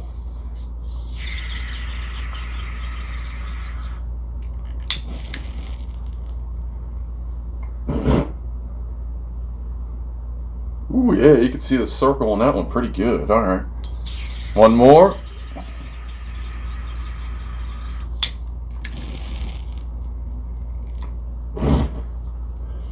Nice. Alright, 2 and 2. Got a little bit of woofle juice on the camera. Can you actually, is that screwing up the view? Oh, wait a minute. Click. Lock it in. Are we still working? Hey, look at that. Let's go that way, back down. Let's see where that lands it. Fire extinguisher, yeah, there's one about 10 feet that way. No, I took the one out of the closet. That one's the one that's over there. Well, 10 feet that way, another 10 feet, and then down at the bottom of the stairs. I have them a lot. I like fire extinguishers. Mouse says, just came up in my room in time to see the woofle. Nice smoke ring effect from the upward camera angle. Yes, sir. Thank you. That is the new Verta Woofle. Mouse has kind of seen those before on Discord. Speaking of Discord, just because it gets asked a lot, people always want to know what's up with 2 different Discords. The easy explanation, me and Weasel were kind of talking about this, Weaselbox. Like, when a community gets to a certain size, there's always going to be something that happens that causes a split. And the Clive, the original technical family Discord, got really big. It's the internet. It's drama. Drama happened. There was a split that was supposed to be drama split, but then it was given to Mouse and myself to run, so we decided to do something with it. So now there's 2 Discord servers, but look at it like this. The easy way to distinguish between the 2 is technical family. There's a lot of information exchange. There's a lot of people there, and they do a lot of text chat in the off-topic thing. It's like kind of like old school IRC. Lots of text, lots of people just typing away, doing their thing, sharing pictures, yada yada. Whereas the Big Clive official Discord, lots of exchange of information. Everybody's having fun. Everybody's doing their thing. But we do a lot more voice chat over there. Your typical night there's probably 5 or 6 people on there, and then you can have up to 15, 20 people. Clive doesn't really go to either one of them. Like, he will occasionally pop into one or the other, but it's very rare. Sometimes June will pop in occasionally as well.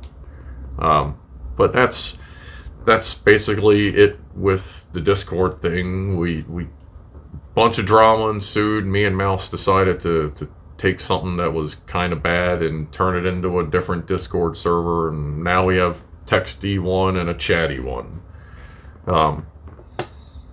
Which Discord has Clive approval? He's approved both of them. He actually came on the official one and said it was cool. He's been on the technical family one and said it was cool. So he's fine with both of them. But yeah, like Rob says, he's rarely... Zap Sparky, what type of fire extinguishers? ABC. They're 2-pound ABCs, I think. I think they're 2-pound. But I get ABC extinguishers from work. Does anyone... Yeah, I have links here. I can post them both. Here. Paste. Ugh. That came out weird. Hold on. Space. Oh, nope. Delete. Space. There we go. There's the two, what's up, buddy? There you go. He might jump up here. Sometimes he'll jump up on the back. What's up, dude? So yeah, that's the whole Discord thing. You know, like a lot of big communities, there was a split, and a lot of us go back and forth. Me and Mouse are the administrators for the big Clive official, but we both go over to Technical Family. I've been trying to go over a little bit more lately, but like we're all cool. For a little while there was some tension, but I think that's pretty much just like whatever. We're not overly concerned with any of that at this point. It's pretty drama-free, unless Harry's around. But he's a drama. He's built for drama.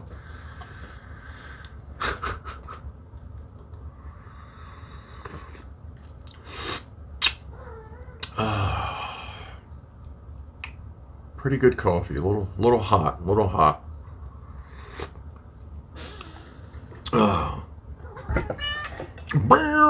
There he is. What's up, buddy? That's Ronnie. There you go, boy. There you go, boy.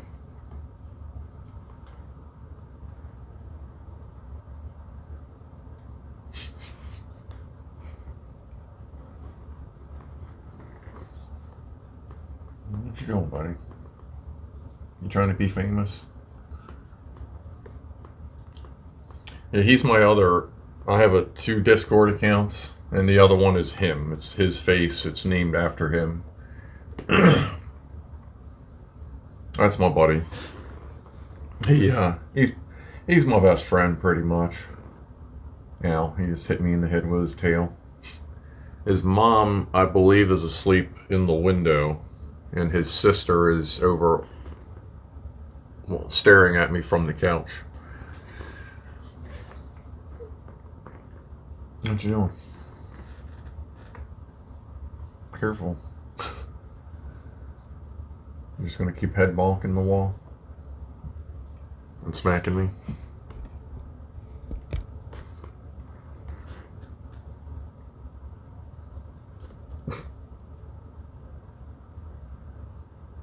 So,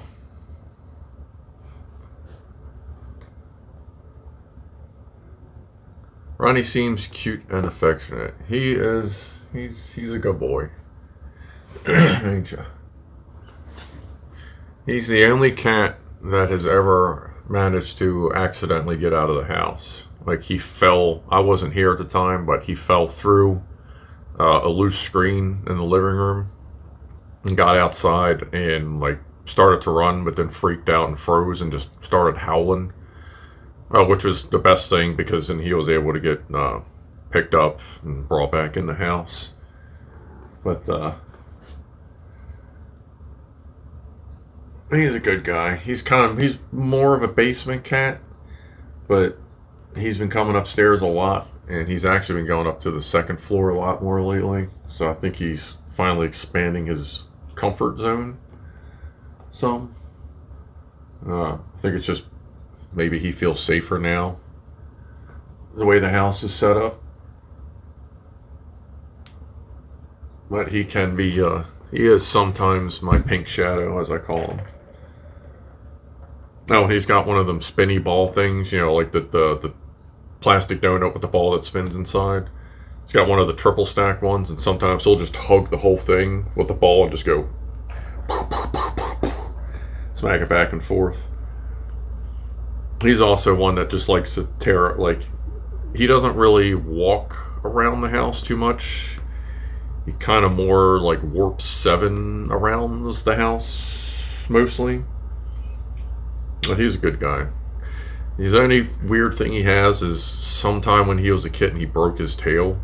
So the very tip of his tail, like maybe, I don't know, maybe 3/16 or what's that in millimeters? Like 4 millimeters? No, that's like 2, I don't know, 3 millimeters, 3/16, something like that. Just a little bit of his tail actually is almost a perfect 90 degree at the very tip of it. And I never found out about it until, you know, it was far too late. By the time I figured it out and felt it, he didn't react when I touched it, so I knew it had just happened a while ago. I think there was a thought once that he may have fallen and bonked his head, because he was in a little bit of arrested development growing up. He was trying to feed from his mom when he was bigger than she was, when he was 1.5 years old. She finally kicked his ass enough that he stopped trying. So there may be some minor developmental issues, but he seems pretty good now, especially now that he's been coming up and down and been able to move like safely through the house, I guess. He's been doing good.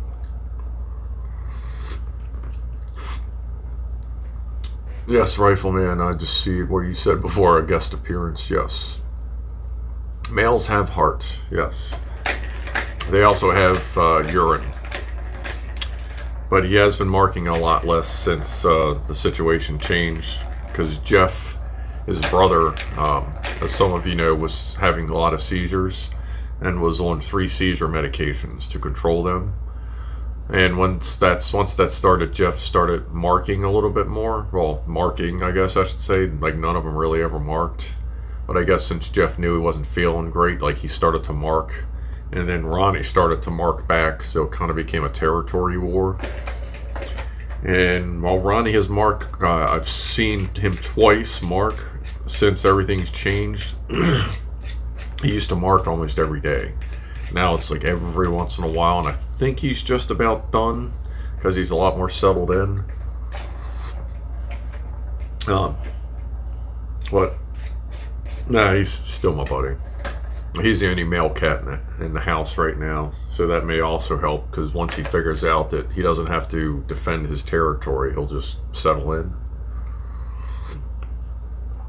Paul T says the 365 nanometer UV lights work best at finding urine and vomit. Yes. That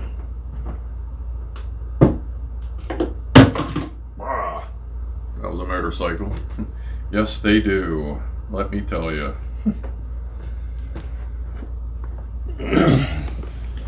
This was like, it's a rechargeable one. I'm guessing it has, I don't know what batteries are in it. I don't think I've actually looked.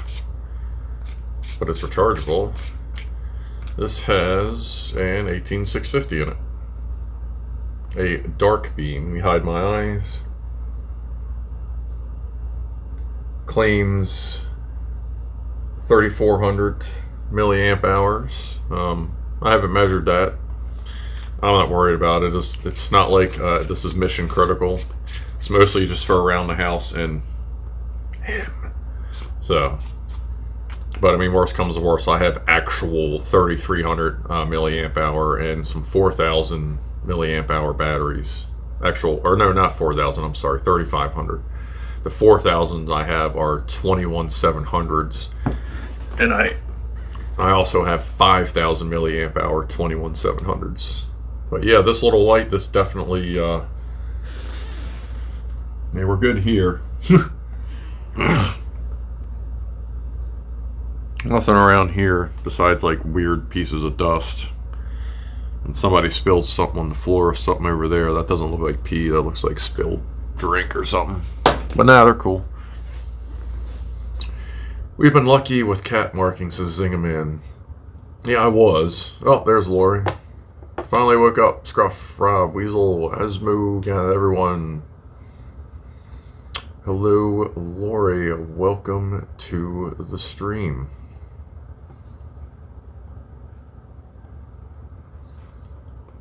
Oh.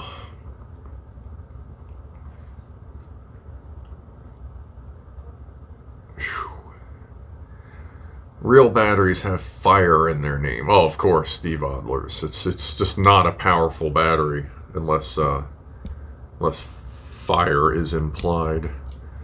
Fix that camera a little bit.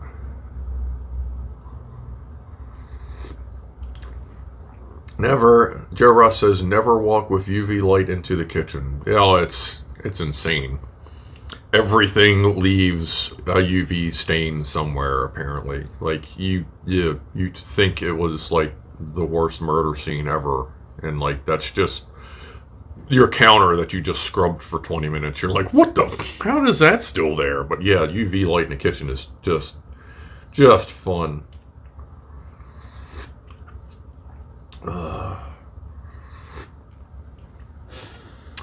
Damn, good coffee. Sorry, that's when I make my coffee. No, like, hear me out.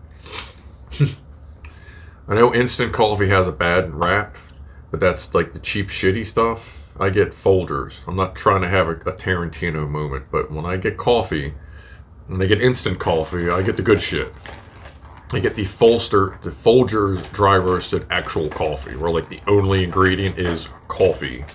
Not like the generic stuff where the ingredients are like the chemical list that are probably in a fucking cigarette. So I get Folgers instant coffee, Hershey's special dark chocolate, vanilla creamer, and like literally a dash of sugar, because I'm not real big on sugar. Like, I can't finish a Reese's peanut butter cup without getting over sugared out. That's Ronnie. But that's how I make my coffee. I mix that all together. It's like a good mocha, like a deep mocha coffee. I really like that. I try to do that. Like when I work at Amazon, they have free coffee machines that include hot chocolate. So I'll get half hot chocolate and half coffee, like a dark roast coffee, and rock that all day long. That's really good. MK says some cleaners glow under UV too. Yeah, I've noticed that some of the bottles you get, when you get the clear bottles, some of the, especially, you know, the various colored ones always glow pretty good.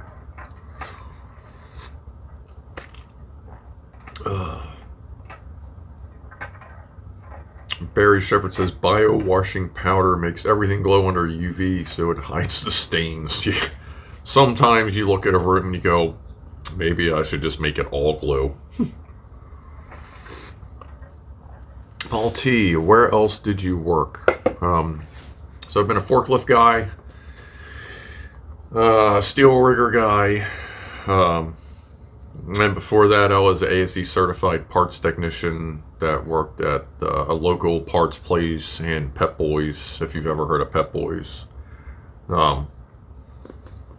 And before that, you know, like fast food, like I was the muffin man at Dunkin' Donuts. Like, do you know the muffin man? Fuck yeah, you do. I was the muffin man. So I was the muffin man at Dunkin' Donuts for a little while. Christ, I worked at pizza places. I used to deliver pizza in the old race Cavalier. Just nothing special. The Muffin Man. Good song, yeah. Yeah, actually.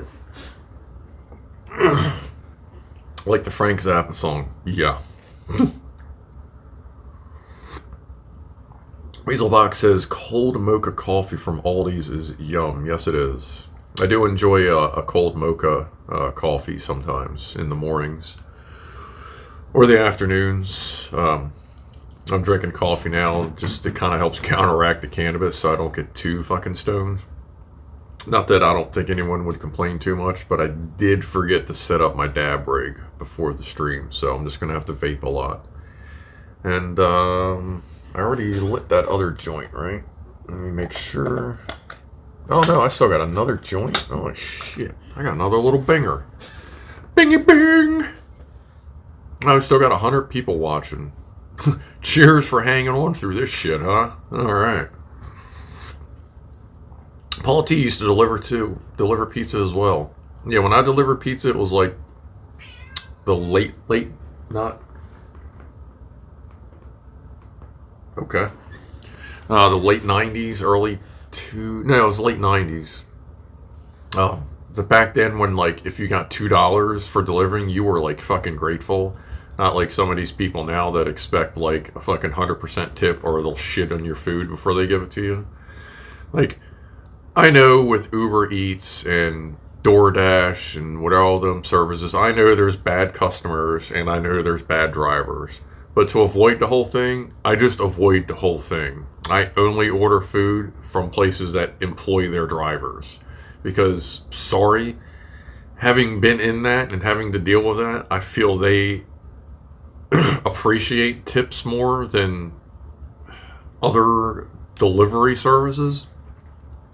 So I typically, if I order food, I want to get a place that has local delivery, like their own hired drivers, and then I give them a 50% tip. Because I know they'll appreciate the shit out of that. And you know what? My food always arrives hot and quick. Because I don't mind pre-tipping if I know that it's a good place. But if I'm going to a place that's a DoorDash or an Uber Eats, I don't know the delivery service I'm getting. So you want me to pre-tip you? You can pre-suck my balls. You know what I mean? Like, but the local places, I know their drivers now, so I know who to call, and I know who deserves a good tip. So that's who I call, and that's who I give the good tip to. Sorry if that offends anybody, but like, and maybe that's another rant, but I can't go with that DoorDash style shit. But no, yeah, I typically give a 50% tip Mickey Moo too, and welcome to the stream. Because, yeah, as a delivery guy, man, I got $2. I appreciated the shit out of it. And I know it's tough as shit out there, and I appreciate a hot food being delivered to me. Because, like, I appreciate the shit out of that. Because you saved me time and effort and headache, and some days I just don't feel like it. Like, I'll probably order Chinese food tonight because I forgot to order it last night. I usually get it on Fridays. But,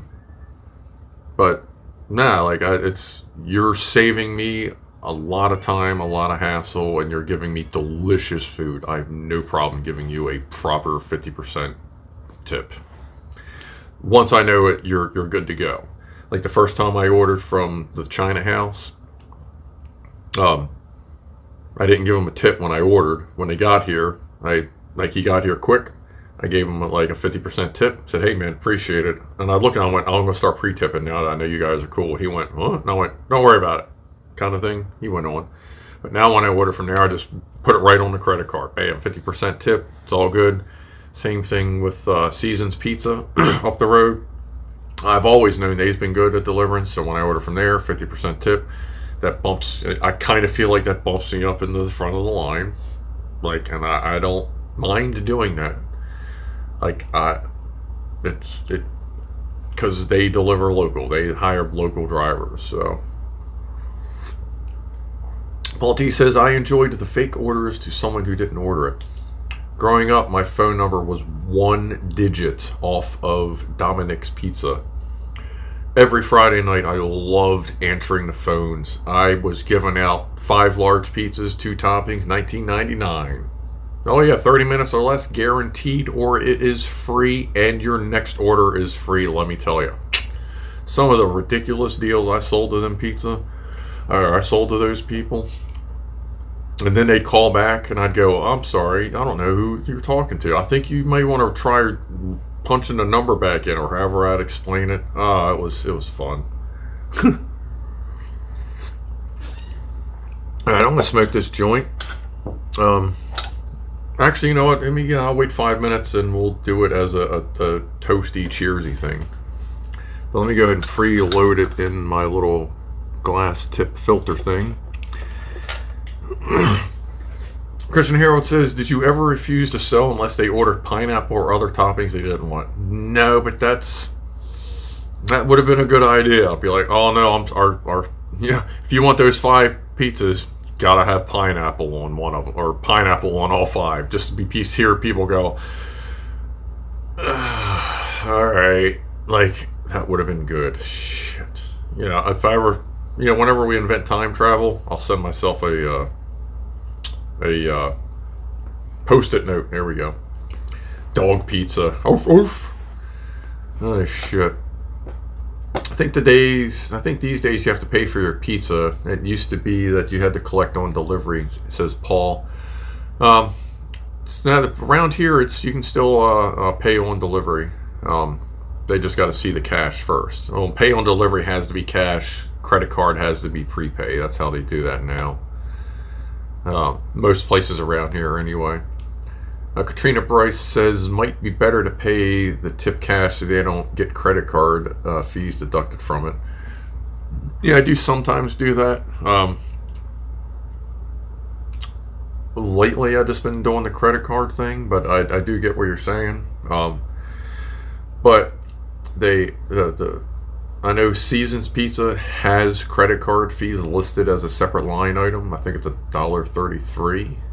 The Chinese food place just has, they have a thing that says TNF. I guess it looks like sales tax and fees, I'm guessing, rolled into it. So they do charge extra for that, for using a credit card. They used to hide that shit like in the tips and all that, but now they're just like, yeah, we're going to charge you fees. So for these two, where I go, you do get to see the fees going in, but I used to also just give them cash sometimes so that it wasn't even on record officially. I'll usually do that if it's like ridiculous. Like if I order $50 worth of food and it shows up in 20 minutes, hot and cooked all the way through, yeah, I'll give you a little bit of extra cash on the side too. But yeah, like I know, because I had to deal with that when I was delivering pizzas a little bit. DC Allen says, we don't have any big food delivery service providers, just 2 of the local restaurants. So that sucks. Mickey Me Too, what are you drinking? That is the coffee with the special dark chocolate and vanilla creamer in it. It's my favorite kind of coffee to drink. The coffee I make at the Amazon warehouse is pretty good too, with just the hot chocolate in it. Fan Plant says, how do you know if their kitchen is backed up? On their website, they tell you the approximate delivery time based on how busy they are. So I've sat there and I've watched the time go up and down, like as I've been sitting there like checking, what I want to order. If I'm looking at 11 a.m., delivery time is 25 minutes. If I'm looking at, 5 p.m., it may say 45 minutes to an hour and a half. And so far, when I've been ordering, and both of them do that, the pizza place and the Chinese food place, both have it based on, I guess, their order system. But I have noticed, and I don't know if it's because of the bigger tip or not, but it's usually half of what the website says, which could also be, I also know that they pad the time so that if they say 45 minutes and it shows up in 35, they're the hero. I get that. Completely understandable, spot on business practice, because you should pad your time a little bit. Otherwise, you're going to shoot yourself in the foot. And that 30 minutes guaranteed shit, like they used to do Domino's Pizza, man, you really got to watch that, because you can get burned on that quick. And then a lot of their pizzas were just so soggy because they weren't getting cooked all the way through.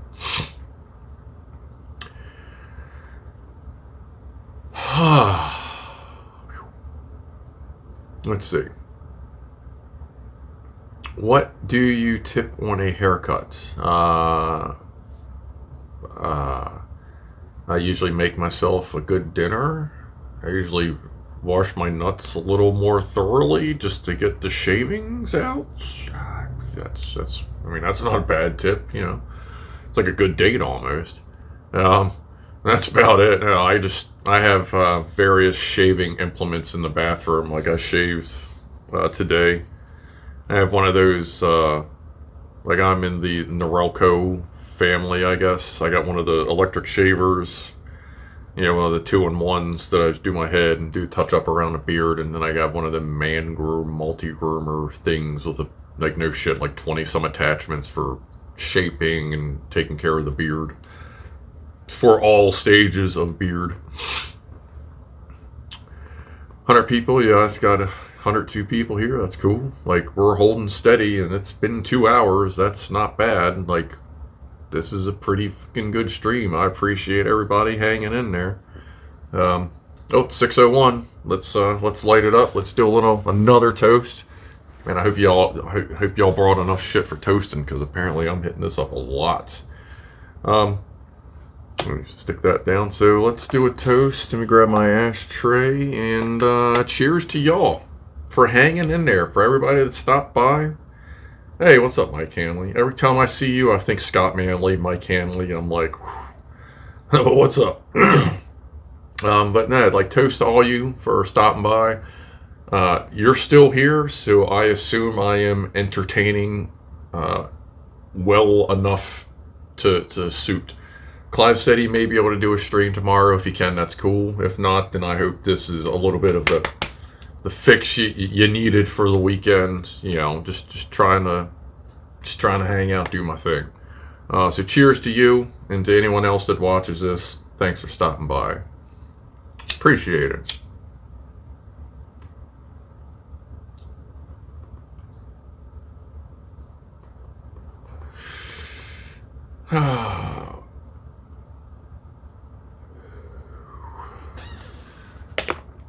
Let me grab some more coffee.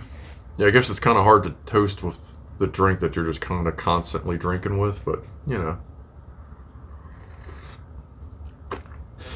Thanks, just me. They said, no worries, Scruff Dog, you're doing great. I'm trying. Just, the flow is working pretty good because there's a lot of people here. Like, normally, like, my normal streams, there's like 15 people hanging out. But we got 100 people here. That's cool. Kind of throw it together. Me and Clive just did a quick talk, and now we got this going on. So that's cool. Mike and Co. Even Scruff, how's it going? Not bad. We're 2 hours into the stream, and we're doing okay.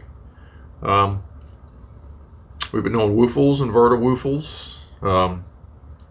So you've been able to see the soot rings hit the ceiling. Yeah, we're all just chilling. It's still like 100 people here. That's pretty good. Where's the clock? What do you mean? Like, how long have we been going?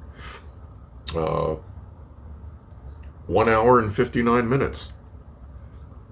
Besides that, I have a clock over there. I have a 5-inch Alexa in the living room. That's over there. She didn't wake up when I said her name. That's probably good. I'm not wearing a watch. I normally have a Galaxy 3 watch that I try to wear. What's the poster on the wall? Oh yeah, that's like really in there. Doom 3. It is the original Doom 3 poster that came with the PC release of Doom 3. I actually built a PC based on Doom 3, including the BFG, the BFG Tech, BFG 6800 Ultra overclocked card specifically built for Doom 3. I had a AMD FX50, I think 16 gigs of whatever it was, DDR2 or 3 RAM. But now I built an entire PC just so I could play the shit out of Doom 3. I've been playing Doom since it was in beta form. When I got it out of a magazine, back when they put CDs in PC magazines.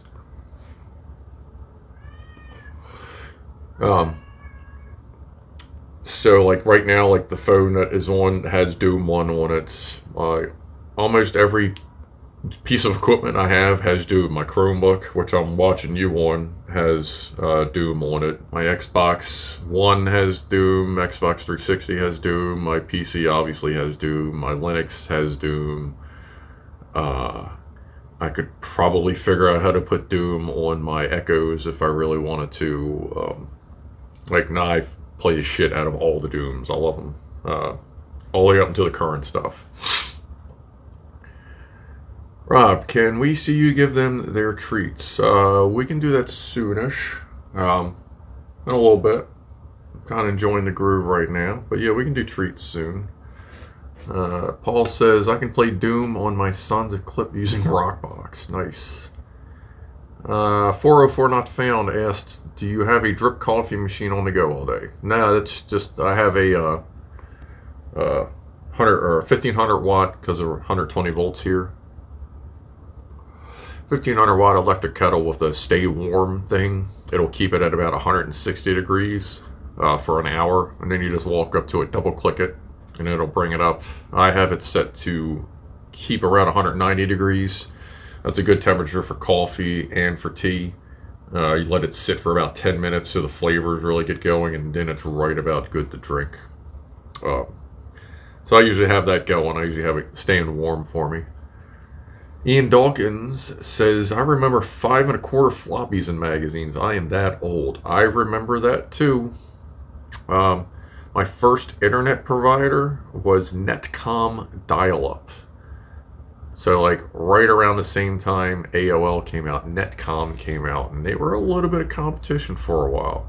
Netcom was where I first got exposed to IRC chat, which is like chat here, but no emojis, no nothing. It was just text chat, and like the kind of chat where if you weren't there, you couldn't scroll back. Like you just missed it. It was OG IRC. I loved the shit out of that. I ran the Merc program. I had a ton of custom scripts, but nah, that was those were the days. I had fun back then. Paul D says dial-up rocks. He could download a picture in 2 minutes. Mike Hanley used to frequent FNet. Yeah, I was on FNet for a little while. I'd come in and out of FNet. And what was the other one I was on? Besides Netcom, I'd go on FNet a little bit. Oh man, I can't remember the other one. Rafe with Virus transfers on Merc. Yes, 404. Steve Adler's asked, does anyone remember Alta Vista? Yes, I do. It was the search engine. Yeah, that and Web Crawler. Was it Web Crawler? The spider one? Let's see. AOL. There was Web Crawler.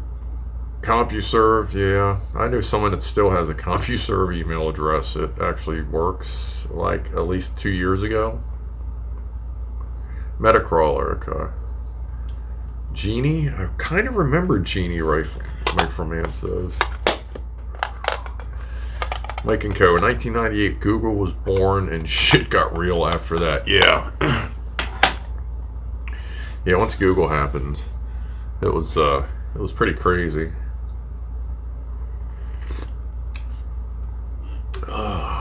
Lycos. DLock 2K Lycos. I used Lycos for a moment. I never quite got into it.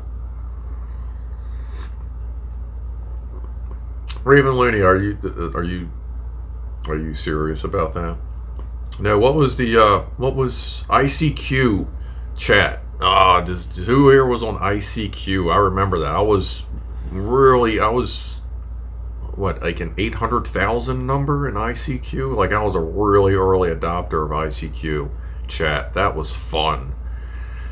Oh, look at that. Simon Neep knows what's up. Oh, there's Raven Looney. God, you guys remember your numbers? I don't remember my number anymore. God, it was so long ago. God, Hotmail address. Nice, Mike and Co. And all the youngsters in chat are like, what the fuck are these old ass people, Gen Xers? And we got Gen Xers, boomers, and all kinds of old ass people in here. Cheers to the old people. God, 46 feeling 64. Rob Oral, Yahoo Chat. Yeah, I use Yahoo Chat. Yahoo Chat a lot. Yes.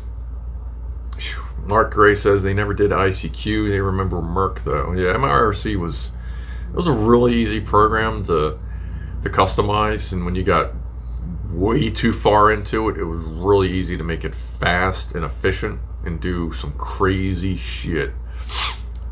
Rob met his wife on Yahoo Chat. No shit.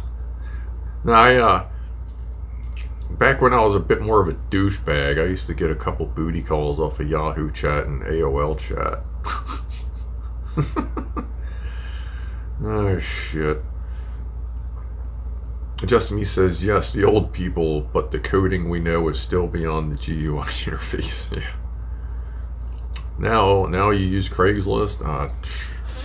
When's the last time I looked at something on Craigslist?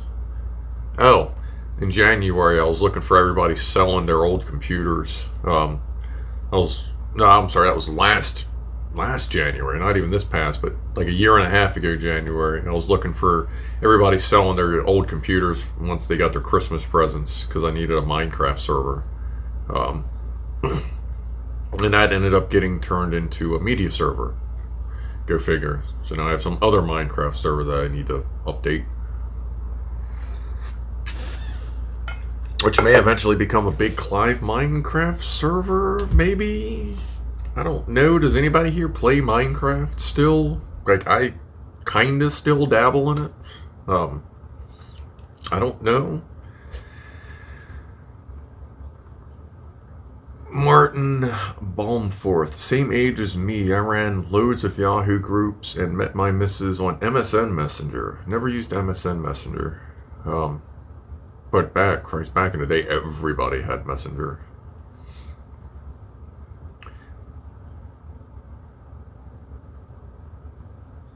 Holy shit, 404 not found, just logged into wait a minute. ICQ is still around? Flossie says they'd love to get back into Minecraft. Well, maybe I'll refresh that and talk to Clive, have him maybe I'll take it. Maybe I'll get some people, we'll build like a Clive head on the server and maybe get him to throw a video up and maybe we can have a big Clive Minecraft server. I used to run, wow, God, that was a long time ago. I used to run a 40 user Minecraft server off of an old what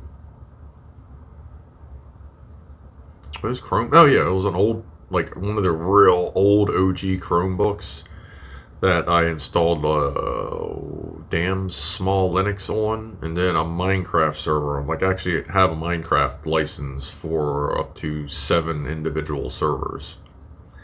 I got really into it for a little while, because then I ended up building an entire computer for just a Minecraft server and had fun, and that was all good stuff. But it seems like some people here would be interested, so yeah, I can. Wow, 404 can see all of. Are any of them online? 404 not found. Like, that's still a thing? Like, it wasn't the little green that most things use now. 123 of your old contacts. Holy shit. I don't even know what email address was associated with ICQ. Probably my Comcast one, which has been dead for decades, like 20 years. Oh, 12 of them. Okay, that was pretty impressive. Like and Co says, I have a Minecraft map full of massive models. I can send you the map files if you want to see it. Let me write that down. I'm going to have to figure out what I want to do with this. and when, because I am currently doing a whole lot of other projects. But if you got some stuff, I would love to take a look. I will get with you one way or another. And yeah, I can take a look at a map. Let's see. Simon Eep says, who needs emojis when you have CTCP slap? Yes. Or, oh my god, what was the Merc slap? What fish was it that you got slapped with? Oh my god, I can't remember. What was the Merc slap? Do you remember? What fish did you get smacked with? Slash me, large, yes. Slash me slaps Luxo Labs with a large trout. That's right. And then I had one that was slash me slaps Numi with a Subaru intake manifold. I don't know why. It just seemed appropriate, I remember at the time. Limp salmon. Here we go. Let's see. Wow, we still got 100 people. Nice. I'm going to do a poll. You decide. Wait a minute. Community moderation. Where's the... Oh, plus sign. Okay. Sorry, you know, kind of new. Start a poll. Ask a question. Pick a flavor. And I'll stick to this flavor for a little while. Pineapple Express. Or sour diesel, or I'm sorry, super sour diesel.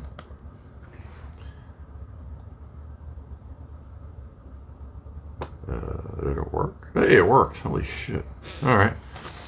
Alright. DC Allen is off to bed. Good night. Thanks for stopping by. I will see you next time. Or I'll see you on a regular Clive stream. You know how that goes.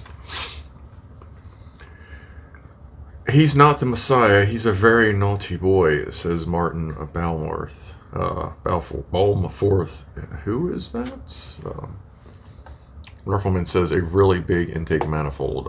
I know I had a Subaru intake manifold at my house for some reason.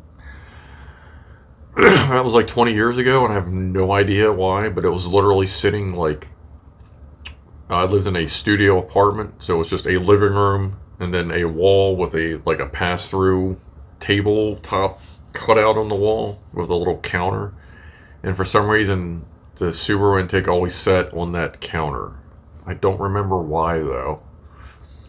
I feel like it had something to do with fabricating a turbo for my Cavalier. I don't know. But yeah, I know I had one sitting around. Ask who is the sexiest. Well, Christian, we know that if I don't include Kevin, then you will be upset. But I suppose we could possibly do that.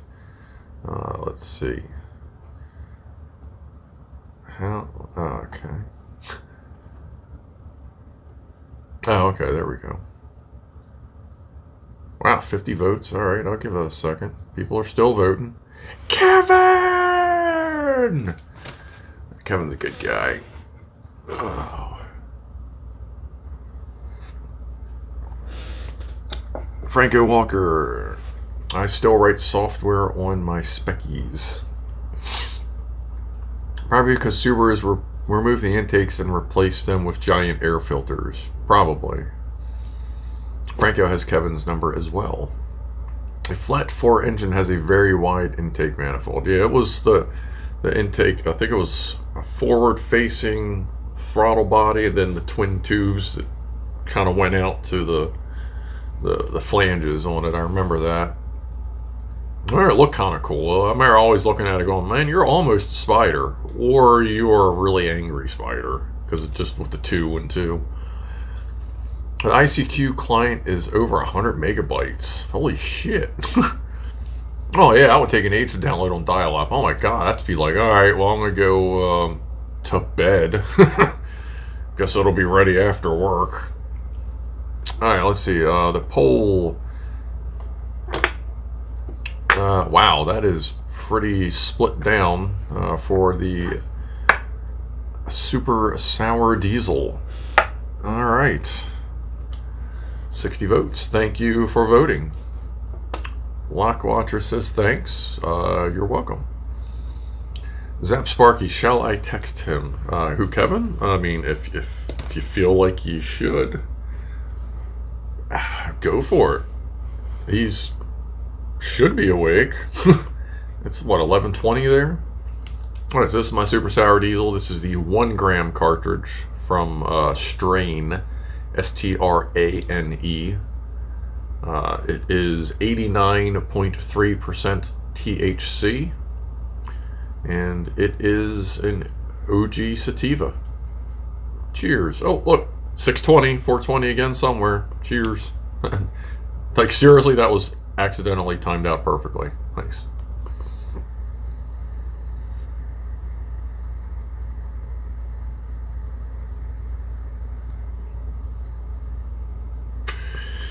Lexos Lab says all of Netscape Communicator was 32 megs, and that included ICQ talk. And that included ICQ talk about bloatware now. Yeah. God, I remember Netscape Communicator. I used Netscape for a while. Whew. Man. Old school shit. Mark Gray, 100 megabyte download time. 15 hours, 25 minutes. Yeah, God. I remember my first computer I got was a Packard Bell 486 DX2. It was 100 megahertz. Something ridiculous low amount of RAM. I don't even remember how low RAM it was. What, like 8 megs maybe? Was it? If that, it may actually been in kilobytes. I can't remember that far. But that came with a just a onboard 14.4 modem. I had that for a little while. Then I remember I overclocked it to 120 megahertz. I added more RAM. And I got a US Robotics 56K V2 motherfucking screaming ass modem. Boy, was I able to download some porn very slowly after that, but you could actually get some of that video porn in with that 56K V2. Not bad. Not bad. Wouldn't want to try it now, but you know what? You could work with it. Joe Russ says they still have their 486 120 megahertz with 16 megs of RAM. Nice. I wish I still had mine. Raven Looney still has their US Robotics 14.4. Nice. Petrol has an AMD 386 DX40. Sweet. Lockwatcher says bye. If you're leaving, farewell. Thank you for stopping by. I will see you. Lockwatcher is one of my regulars. Steve Adler's, their first was an AMD 486 DX2 66. I'm pretty sure mine was, I think the 100 megahertz was an Intel. Pretty sure. I've had a lot of computers throughout the years. I kind of go, usually, well, I used to go in a 5-year cycle. Every 2.5, like 2.5 years, I'd get a new computer. In 5-year cycles of laptop and then desktop, laptop, desktop. Right now I have my laptop, which is from 2016. That's a i7 4980HQ with 24 gigs of RAM, 250 gig SSD, 1 terabyte hard drive, and dual GTX 980M video cards, 8 gigs each, which now DirectX supports combining using all of your memory cards. So that's actually 16 gigs of memory on that computer, which is why it still plays modern games over 30 frames per second, because it has more RAM than my current PC, my desktop, which is now an i9 11900K with 64 gigs. I'm sorry, the i9's running at 5.4 gigahertz, just a slight bump because I don't need much. It's water cooled. 64 gigs of Corsair LPX or Corsair Vengeance LPX RAM at 4,000 megahertz. NVMe fucking. The hell size is that drive? think it's a terabyte drive for the main drive, and then a 2 terabyte SSD, NVIDIA 3070, RTX 3070 with 8 gigs, with only 8 gigs of RAM. It's overclocked to, was it 1850 right now? And it does, like, my dual 980s aren't that far behind the 3070, and it's not because the 3070's junk, it's because fucking the dual 980s do pretty fucking good for a laptop. Pretty impressed with it. Like, I can get, I regularly hit like 80, 90 frames per second on Doom Eternal, and that came out, what, last year, the year before?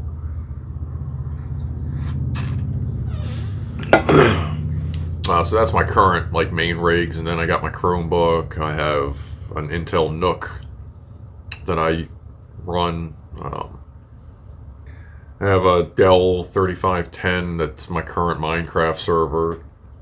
My media server is an i7 4700K? Or no, 4700. It's not a K. It's not overclock. Is that a 4700? Or 47 something?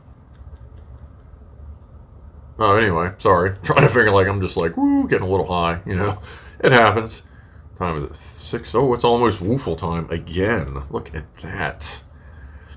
Has your cat experienced the effect of passive joint smoking? I do believe they kind of, some of them like it, some of them don't. Tiny Mama and Spaz, if I am smoking like flower, if I blow it at them, they'll kind of just settle in.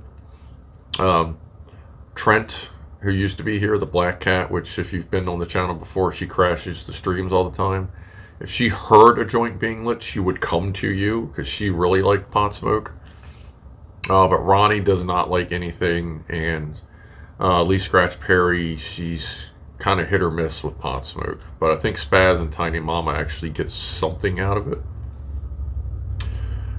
Holy shit, Phil in the Kitchen says I now have 350 subscribers. Thank you. I had 308 this morning and 290 something last week. So cool. Welcome to the channel, everybody. Peter Paul says that you're loving your live stream. Well, thank you. I appreciate it. Just trying to help out Clive. Hopefully he can do a stream tomorrow. If not, then I hope this will suffice your fix for the day. Super Sour Diesel. And then we'll get ready to do another woofle set of woofles. My cheat sheet now. I don't think I really need that. I think the cat I watch knows when I'm high, says Fan Plant. Why is that? Does it, like, get extra cuddly with you? 323 at the beginning of the stream, says Perpetual. Nice. Well, I'm glad I can entertain you.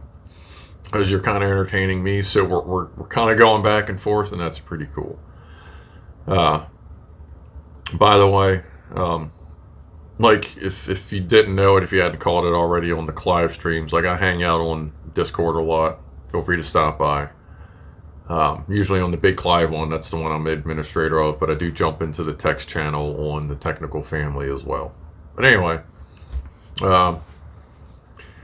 Christian Harold says, Kevin loves Scruff. His voice always sounds appreciative when he speaks of Scruff Dog. Yeah, I've kind of noticed that. They're good guys. Like, I don't know, just doing my thing. So I didn't know where that was going. That was kind of like,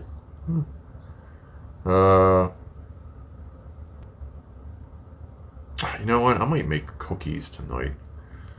I take like your classic Toll House chocolate chip cookie recipe.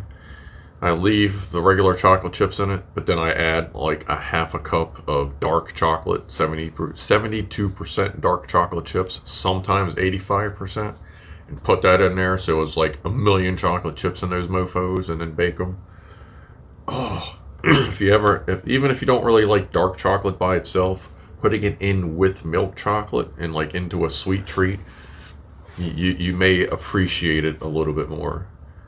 Stephen Ollers says, I'm off listening to music. Stream was a blast. Great job. See you soon. Thank you, Steve Odlers. Thank you for stopping by. Have a groovy evening or morning or day or night. Like Roger asked, are you still 3D printing? I haven't printed in a while with everything that's been going on. The workbench is buried right now.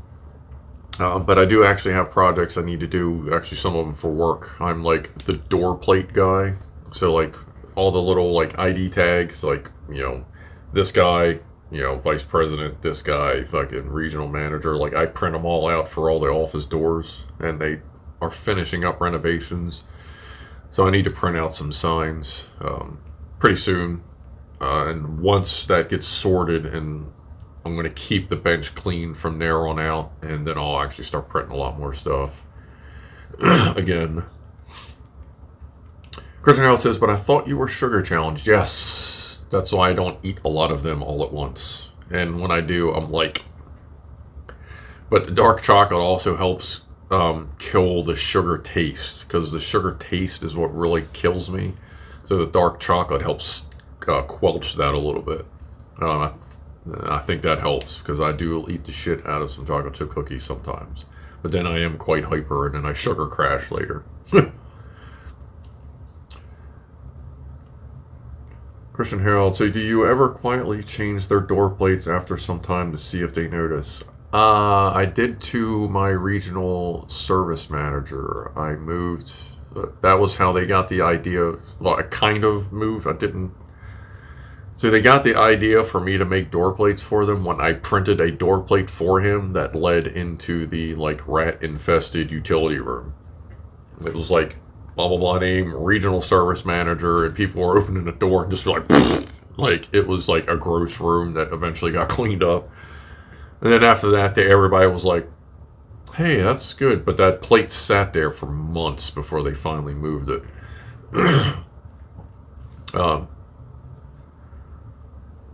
Like Roger says, I do appreciate you coming back from your extra long absence. Yeah, like, it did kind of for a little while there. I wasn't sure if I was going to come back or not, but like I said, seems like everything's going pretty good. So, I'll get back to it. I do have a lot of weekend projects to do, so we'll be working around that, but I may bring you along for some of those weekend projects, like maybe when I do something with the office. Probably I'm going to be converting a bedroom into an entire bedroom into a big ass bathroom. Like I may bring you along for that shit too, who knows.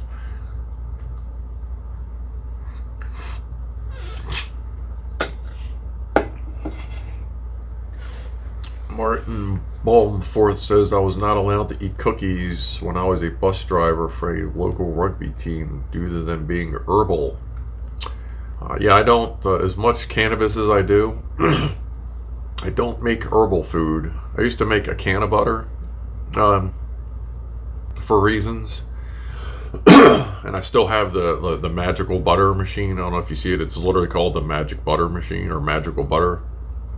It's pretty much made specifically for extracting THC from flour and putting it into butters or oils or different foods, and you can actually make non-cannabis foods with it.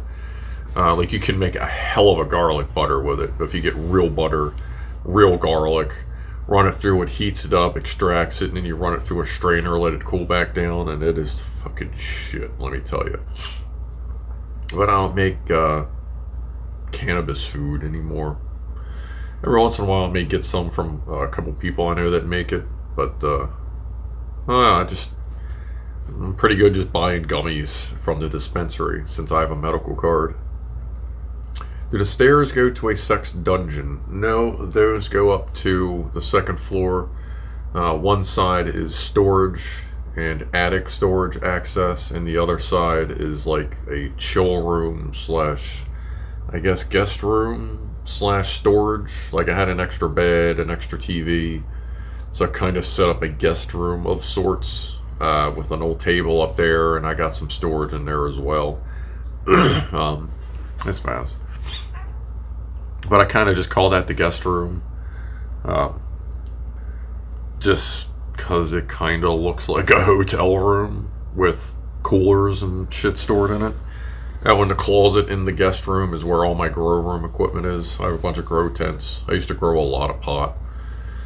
Not quite legally, but now I can legally grow 2 plants, which I may start, like, after I get done renovating the house and everything settles down, I may start growing again my 2 plants. But now, instead of having a shitload of plants crammed into a tent, I'll have 1 plant that I'll just super crop and just grow big as shit before I flip it over to flower. Just as something to do. Like, it's fun to have your own shit.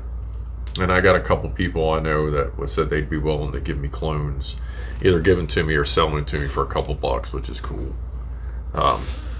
One of them has sour diesel. I think someone I know might be able to give me bubblegum, which is a pretty good strain.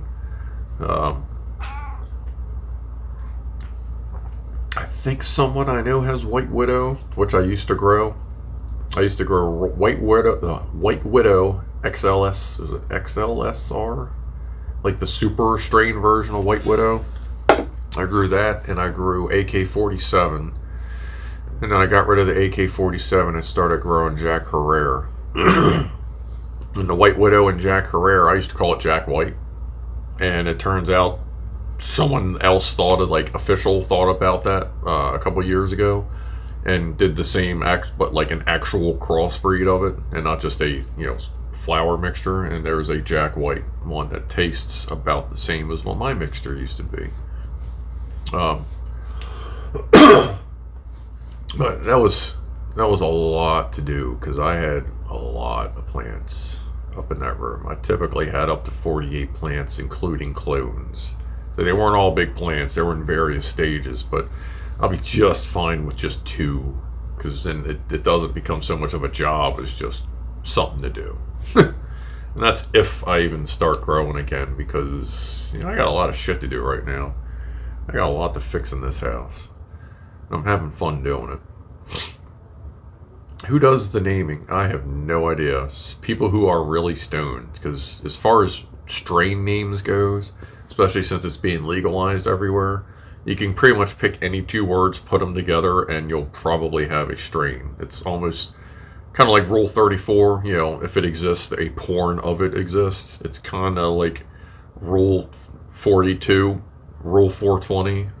If you put any 2 words together, that strain probably already exists as a name, which is fine. But yeah, I have no idea who does the naming. Like, sour diesel, does kind of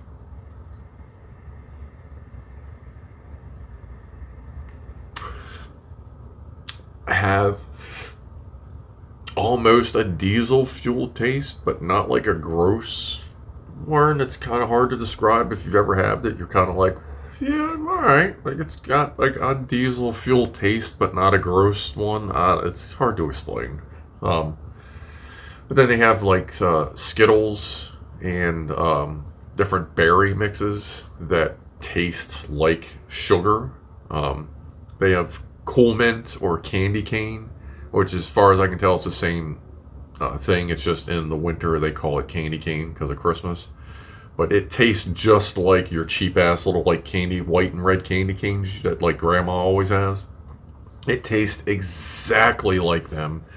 And it's this brand, the in-house brand that makes them. Every time those come up, I buy all of them. They are freaking delicious, and they give you a real good smooth hybrid buzz. Yeah, not Jack Attack says like a menthol. It is exactly it tastes like you are chewing on those old candy canes. There is no cannabis flavor at all in these things. It's called Cool Mint or Candy Cane. If you look around, if anyone has access to it, definitely try it if you like those old school candy canes. Freaking love that stuff. Steven Seagal says, it is indeed hard to explain, but diesel is so delicious. It really is. It is. It's a nice buzz, and it's a sativa, so it doesn't with us stoners, there's getting high and there's getting stoned. For me at least, if I'm getting high, that's sour diesel, that's a sativa, It gets me high, it gets me up, it gets me lifted. I want to do stuff. I'm kind of like, I got energy. But when I take an indica, like say Northern Lights, a purple indica, that gets me stoned. That gets me couch locked. That gets me settled in. Kind of want to nap, kind of just want to watch something on TV. So that is a difference for me, and I've talked to other stoners, and they kind of agree that, like you're high with a sativa and you're stoned with an indica. And then you got your hybrids, which are just good for chilling, relaxing, getting stuff done. But Super Sour Diesel is like OG King fucking sativa. Let's Go Look says there used to be cocaine that smelled like diesel fuel. I don't know that it smelled like diesel fuel, but boy, I did. I did have a short time in my life where I did definitely enjoy the smell of cocaine a lot. Whew. That was an expensive time in my life as well, let me tell you. Holy shit, we missed a woofle. Are all the woofle people going, or did I miss the fire? Alright, let's do some woofles. Numbed the gum. It numbed everything. Let me tilt the camera up. Alright, let me not step on my cat. And she moved. Okay. Let's do some woofles, then we'll do a Verta woof. I may have to grab another pack of pre-rolls. Where are we at here? Pardon me. Woofle. Oh. There we go. Luckily, it's thick enough that it coats my hand, so when it poofs on my hand, I barely even feel the heat.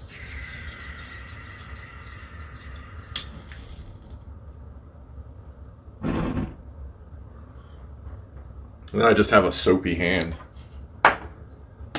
which I'm fine with. Alright, we're moving. Hang on. I just hit the screen. I didn't do anything stupid, did I? No, okay.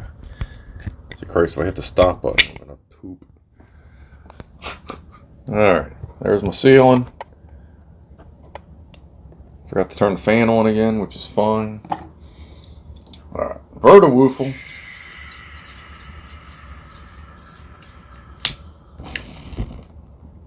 Poof.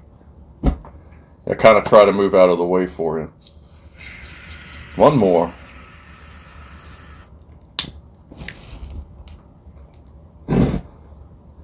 There we go.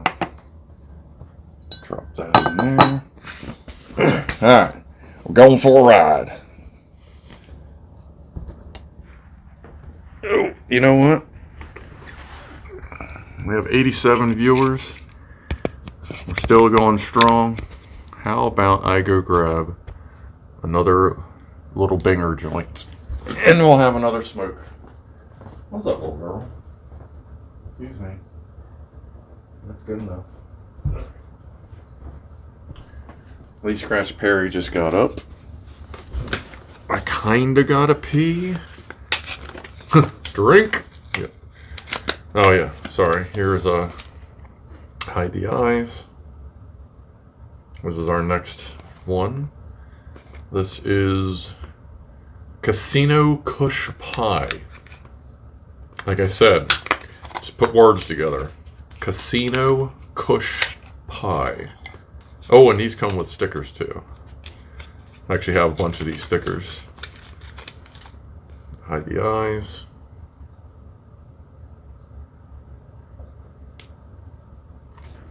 On the back it says, dog ears are extremely expressive. There are more than a dozen separate muscles that control a dog's ears movements.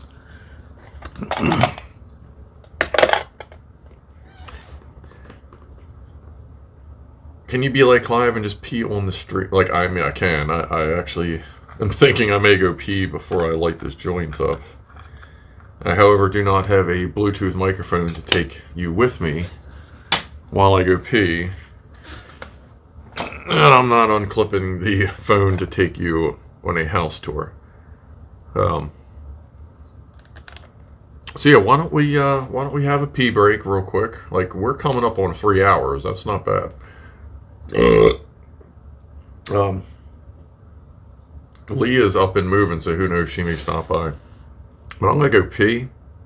Oh, Graham Shaw says, right, people, I got to get up early tomorrow as usual. Got to go to bed. Good night, everybody. Thank you, Scorpio. You've been a great host for the evening, and thank you, Graham Shaw. Have a good evening and a groovy day at work tomorrow. I'm going to go pee, and I'll be back in like a minute and a half or something. So 1 moment, please. And then we'll get high. Whoa! You can't!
Holy shit.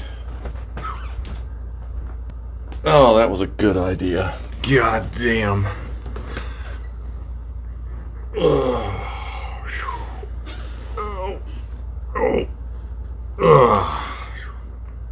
Apparently Rob's got to take a shit. Alright, cool.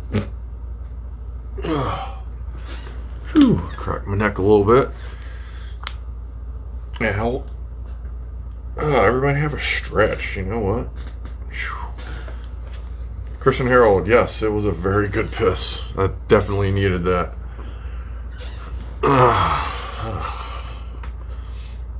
The camera's weird again. Oh, jeez. Oh, jeez, Rick. Doing this shit backwards is tough. I hate having to, like, think. Is that better? It almost was. Wheel more. Turn. It's fighting. So let's just do that. Everything's still blank? Yeah, alright, cool. Alright, let's we'll just go ahead and smoke a joint. Stop moving my eyeballs. Yes. Making some adjustments there. Let's have a sip of coffee.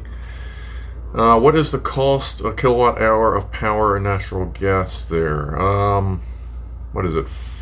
It averages, what, 16 cents per kilowatt hour during the day. And I forget what natural gas is. But it's pretty cheap for electricity where I'm at.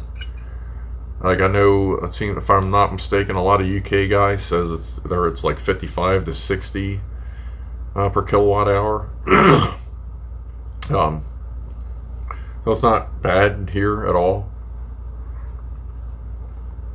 Like someone asked earlier how stable the grid was, the local grid was, and it's really considerably stable considering it's all overhead lines, so I'm pretty happy with it.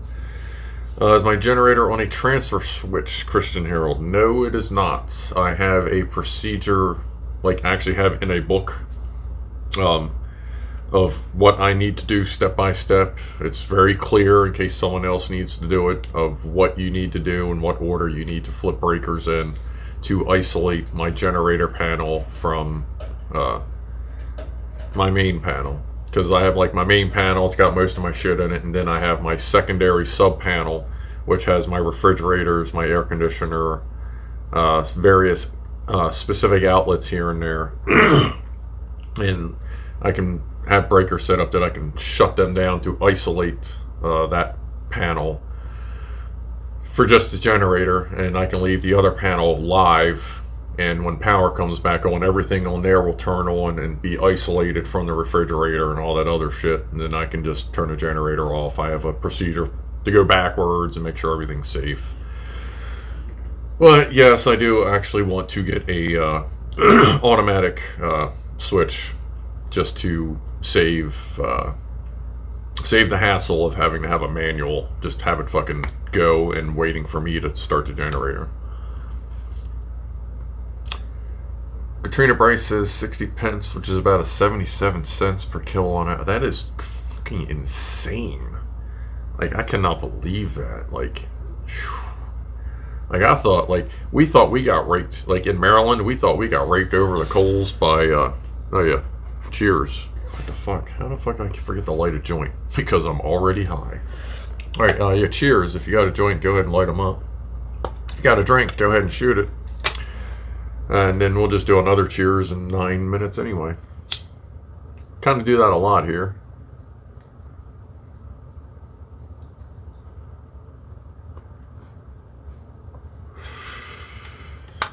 Franco Walker's is 26p per kilowatt hour. UK Barry Shepard says that UK got screwed by the standing charges. Like, I just don't understand how. Like, didn't that all happen when Bad Haircut was in power? Boris? Like, was he, like, in bed with the power company or something? Like, isn't there a way to stop that shit? Because, like, our government, like, our state government actually has stepped in at times and told the power company to chill the fuck out. I just don't understand what happened there. That's really shitty. Because I know a lot of you, like, I hate to say it, but, like, in the winter, y'all get really cold over there. Like, every time, like if Mouse is on Discord or whatever, he's got like 30 jackets on. Like, he's just about ready to set himself on fire just so he doesn't have to turn the heat on. I think Rob gets a little chilly there too. But you know, if you're in like an apartment setting, at least you have usually have some surrounding neighbors that are willing to turn their heat on, so everybody can kind of save a little bit of, you know, share the heating bill. Alright, we are out of coffee, but I have a fresh tea behind the monitor.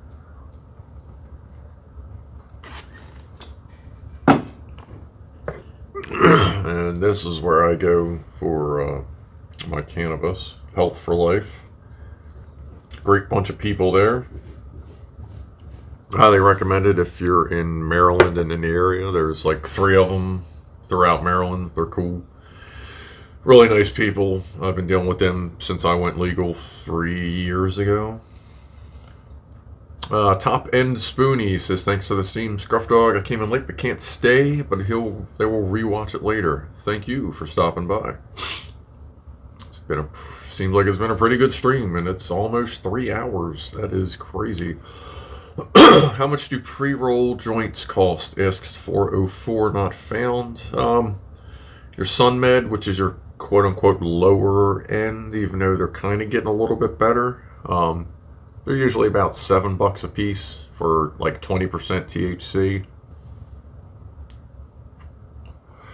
Your higher end joints, and that's that'll be 0.75 grams per. They usually come in twofers, so it's like $14, and you get 2 0.75 gram joints in it. And then you get like your higher end stuff like Curio, Verano. Some of them will be $10 a piece, you know, in 0.75 or 1 gram joints. These little bingers here, these are 0.5 gram joints times 5. This was $30. And then you get like the caviars, and yes, it's a fancy name for a fancy joint. It is 1.5 grams of flour, a premium, you know, top shelf flour, and it's they ain't fucking kidding. 1.5 grams of flour that is rolled in keef, which is basically pure THC, and hash oil, and then packed into a perfect fucking joint. and it will, pardon the expression, but it's one I like to use a lot for caviars. Like, you get a caviar indica, and it will knock your dick in the dirt. Let me fucking tell you. It is a great joint, but it's $30 fucking dollars. So it's a treat, you know. You treat yourself to it every once in a while. That's where these glass tips come from. Every one of them comes with a fresh glass tip. So, but your average joint, $7 to $10, you know, which isn't bad. You're basically paying like $1 or $2 for someone to roll it for you. And sometimes I get pre-rolls, and sometimes I get just eighths or halves at a time, depending on what the deal is and what's available. Recreation just went legal July 1st, so availability is kind of all over the place. They're kind of running thin because, you know, there was the initial rush. So I bought a bunch of shit in June to stock up, and I finally ran out of flour a couple nights ago. So I got a bunch more flour yesterday. Sorry, Lee's trying to figure out the table. But no, it's not bad. Most of your eighths of flour, depending on quality, go from $30 to $50. Half ounce is usually $180, $150 to $200. You know, somewhere around $180. Mike and Co. Good night, Scruff. Thanks for filling in. Thank you for stopping by, and I will talk to you about that Minecraft map when I get around to sorting it out.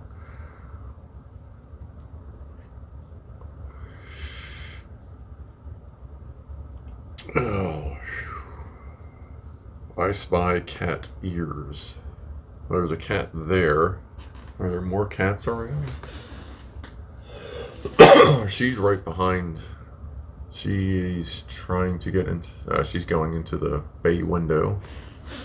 Is that where your mom? Yeah, yep. There's Mama. I can see tiny Mama in there. I should probably grab my tea, because either they're going to sit down and cuddle, or they're both going to come flying out at 500 miles an hour.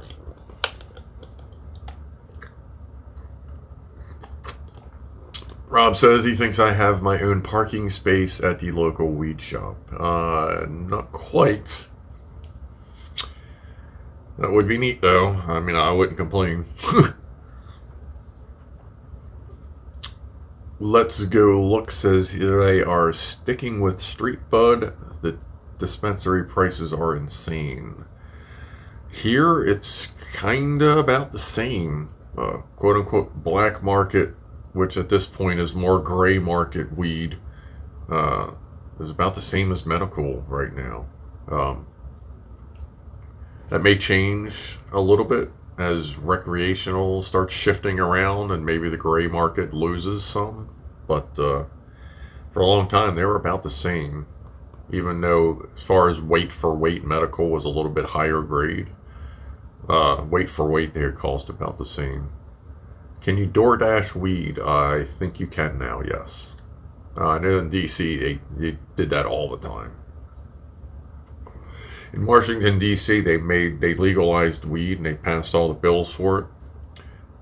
But, you know, some people thought they'd be smartasses, and they never finished the law and did the distribution laws for it. So to sell weed in D.C., you don't. What you do is you go into the shop, and you buy the $50 t-shirt, and they say, hey man, thanks for buying this expensive t-shirt. Here's a free eighth of weed with your t-shirt. Or you go and you buy the, you know, $300 hat, and it comes with a free ounce of weed. You can't sell weed, but you can give it up to 1 ounce. You can give up to 1 ounce away as a gift. And you can carry up to 2 ounces at a time, as long as it's 1 ounce and 1 ounce. So when the people that decided to stop the distribution laws from being written thought they were being smart, what they actually did was cause Washington, D.C. to lose a shitload of tax money that they could be earning right now because at this point nobody cares if they ever pass the laws, because it's easy as shit to just give your weed away. And Craigslist is big down there, I hear, for getting weed deliveries inside the city. Like, they actually, there was a show called Weedicat, and then one of those shows actually covered DC and how people were distributing through Craigslist. And dude was like, hey man, I got a $350 t-shirt for you. It's this flavor t-shirt. Let me know if you're buying. I'm delivering. You know, it's $350 plus a $50 fee, delivery fee or whatever. And like, dude was always busy.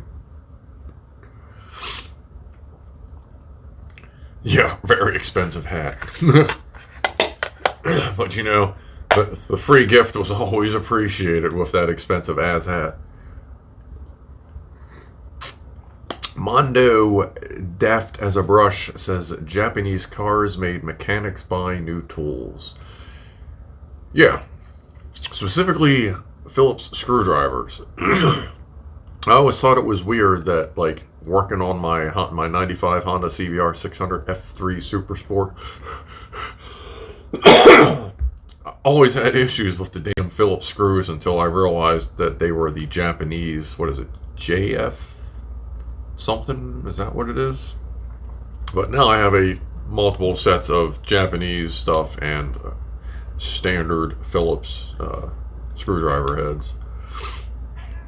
The JIS or JFS. Okay. Yeah, I got a set of just like precision to like number 2 equivalent, and then I have a bunch of bit kits, and now a lot of your generic bit kits come with them too. Posidrive, yeah, I got Posidrive too. God, it's like, really, people, like, I love when they try to make something better, or they try to add a security feature, and it's like, or you know, the Nintendo Tri-Wing thing. Like, I'm sorry, do you think no one knows how to make that? Like, stop. Like, I really don't need, like, to have a bit kit like I have sitting over there with fucking, like, 90 bits in it because somebody had a better idea. Square head and Robertson heads, love them. Phillips have their place. Flatheads, what the fuck? Get the fuck out of here. Flatheads suck. Like, it's not 1830 anymore or whatever, you know what I mean? Like, it's old school. We don't need flatheads anymore. The only thing flatheads are good is a flathead screwdriver. It's good for prying broken flathead shit out of walls. Please skip the flatheads. But I love Robertsons. Allen keys are okay when they're bigger and you don't use soft metal, because those strip out easily. Torx bits can be okay, but again, they need to be bigger because they're too easy to strip out.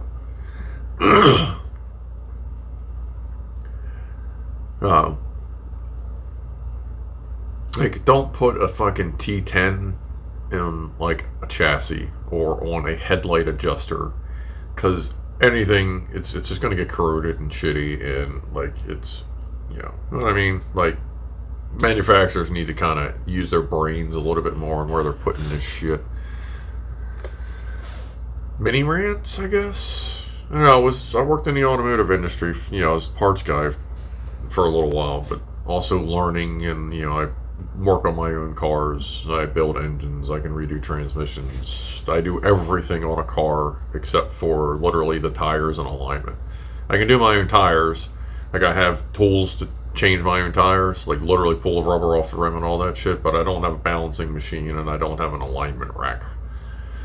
But I do have a Pep Boys that I went to a long time ago, and I gave everybody shocker stickers. And there's still 2 guys that work there that have shocker stickers on their toolboxes, and they remember me. And one of them happens to be an alignment tech, so anytime I need an alignment on a vehicle, I go there, I ask for that dude. He's fucking like, hey, everything's cool, and they take care of me. Pep Boys White Marsh. Not sponsored. Great place. 2 in the pink, 1 in the stink. Yeah. 404 knows what's up. Good rants. You've got credentials for this, says Christian Thank you. Allen key grub screws are pain in the ass and control knobs on stereos. Yes, this is very true. The first Rifleman says the first motorcycle I ever owned that came with factory Allens was my 2007 Yamaha R1. My 95 CBR had all of its fairings and its trim bolts were Allen heads.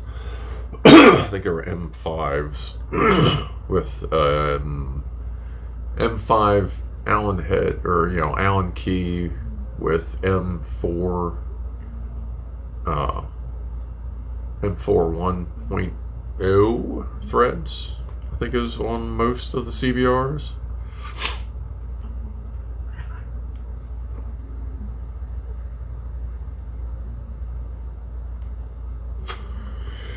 Thank you, Crushernal.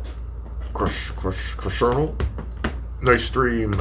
I guess that would be Crusher New Zealand. Or fucking Crusher Netherlands. My bad.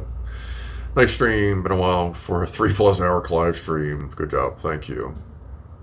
Oh yeah, we just hit 3 hours. Cool. Well, cheers. Again, cheers to everybody, I guess. Cheers to my cat. Where you at? Where did she go? Who is snoring? I think Lee is snoring. I don't know that you can hear that. I actually, to help the living room here is kind of echoey because there's not like it's got curtains and couches and shit, but there's not like much fabric, so it's kind of echoey. Hey girl, like a little echoey. Like I know you can still kind of hear some of it. So I built a surround behind the phone out of cardboard egg cartons, and that still didn't help. So now it has a hand towel, that is draped over in kind of in a parabolic dish fashion to block the echoes from the rest of the room from behind it. It is just a goofball ass setup. Cheers to 3 hours. Cheers. Oh, my mouse went to sleep. There we go. What camera are you using tonight? Asks Electron Box. This is a Samsung S21 Plus, and it's using the Mittel camera. It's one of the ones that's got 3 cameras. I'm using Camera Live app. It's a free streaming app, and it uses the middle lens. I don't know which ones are which, but I know the middle one's standard, and then there's a macro lens and a telephoto lens. This uses like the middle, like a standard lens. Seems like it does okay. My normal stream is, if I can, I do them on PC, and then I got Logitech cameras and generic cameras, and my thermal camera, the P2 Pro, that works on PC. I just picked up a Klein Tools borescope camera that plugs into Android phones. If you live around a Home Depot is no longer the exclusive supplier of Klein Tools. They have started selling Klein Tools at Lowe's. So Home Depot said, "F you" to Klein Tools, and most of Klein Tools are on clearance at your local Home Depot. Once we're done here, go if there's a Home Depot around. Like, I got that borescope for like 50% off. It was like $20 for an Android borescope, and it is a nice, clear picture. Yeah, I'm pretty impressed by it. It's 9mm wide, and the son of a bitch fucking stem on it is 10 feet long. Like, just over 3 meters long. Like, that thing gets to wherever the hell it needs to go. So be careful if you drop anything around me, because we're going to see how far 10 feet can really go. But I got a couple of their heavy duty screwdrivers. I picked up a couple tools from them because I really like their their 11-to-1 screwdrivers. I have a couple of their like standard issue ones, and then I just picked up one of their heavy duty 11-in-1s. So yeah, if you're around, go for it. Remember which way is up with the scope. Yeah. What's also nice, on the app you can actually turn it 90 degrees as you go to just really confuse yourself. Tiny Mama just came out of the window. What's up, Mama?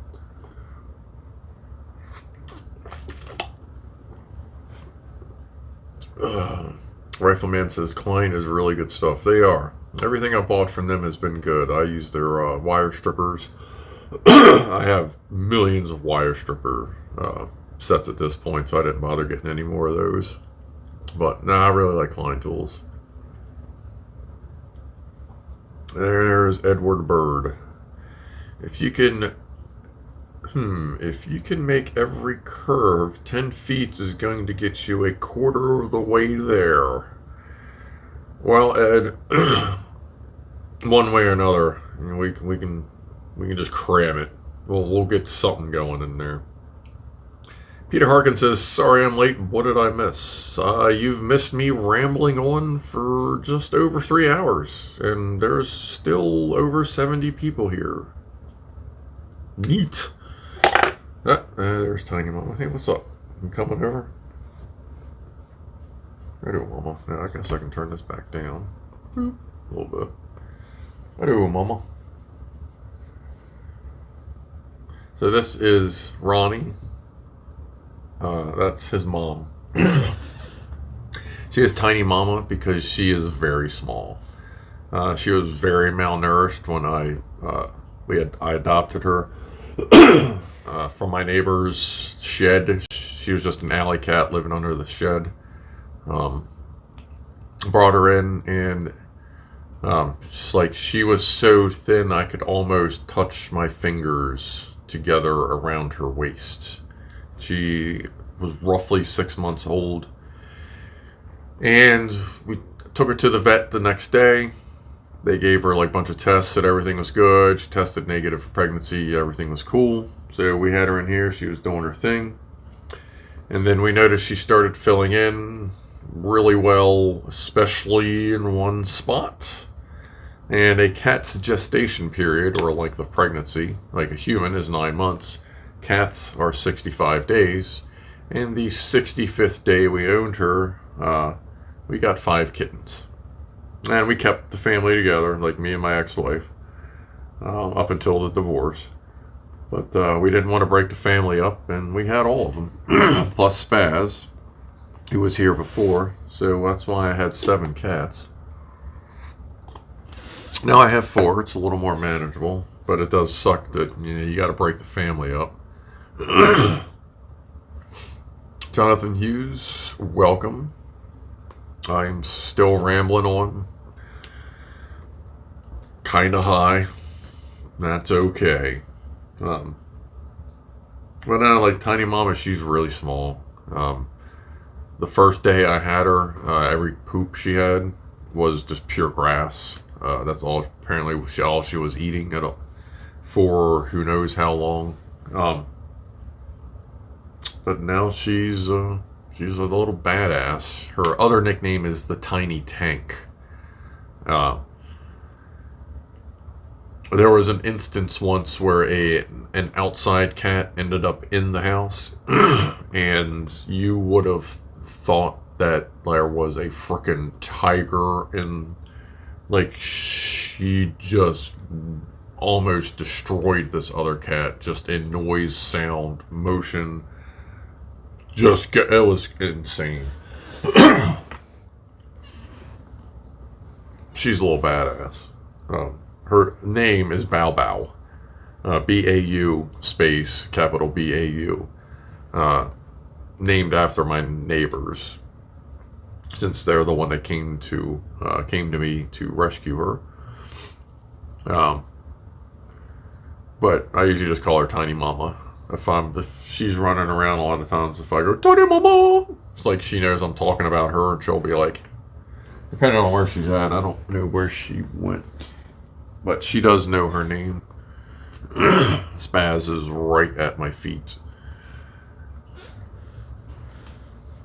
Spaz is she's an old gal. Ain't you, huh? Yeah, she's like 10. She is my tortie shell. And then I have Lee, who is a dilute tortoiseshell. That's one of Bow Wow's kids. She jumps up here a lot. We'll see what happens. She also goes up on that shelf over my head a lot. Frankie Walker, my cat came from next door. She's twice the size of her mother. Yeah. Trent was probably pretty easily twice the size of her mom. Trent was the black cat. She was a tiny panther. And yes, I got that off of Colin Marmalade, tiny house panther.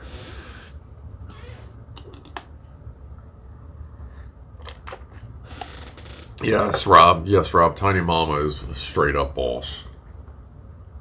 She doesn't really take shit from anybody. Like, her and Lee play a lot. Like, they'll chase each other around. But, like, if somebody does something wrong, Tiny Mama will put them in their place. 404 also has 4 kitties. That is cool. Cats are generally pretty good. Like, it gets a little frustrating when Ronnie marks, but like I said, I've been kind of working with him. He's been exploring the house more, and I think he's a lot more comfortable. He hasn't really marked in a while. That would really be my only, like, problem, I guess. Spaz pukes every once in a while, but I think Spaz is allergic to cats. She's, like, allergic to everything. So she pukes every once in a while, and sometimes you don't see it and you step in it. But the doctor said the best we could do would be give her Benadryl all the time. And I'm like, yeah, I don't really need a zombie cat.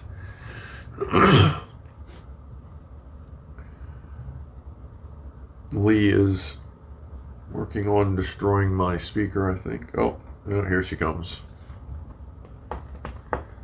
What's up, girl? Yeah.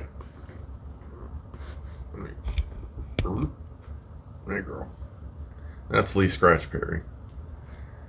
She was the first cat to figure out a path. It's like a secret frickin', like, you know, Mario Brothers path up through my old bedroom to come up and cuddle with me after she escaped from, like, the little area we had the kittens walled off in.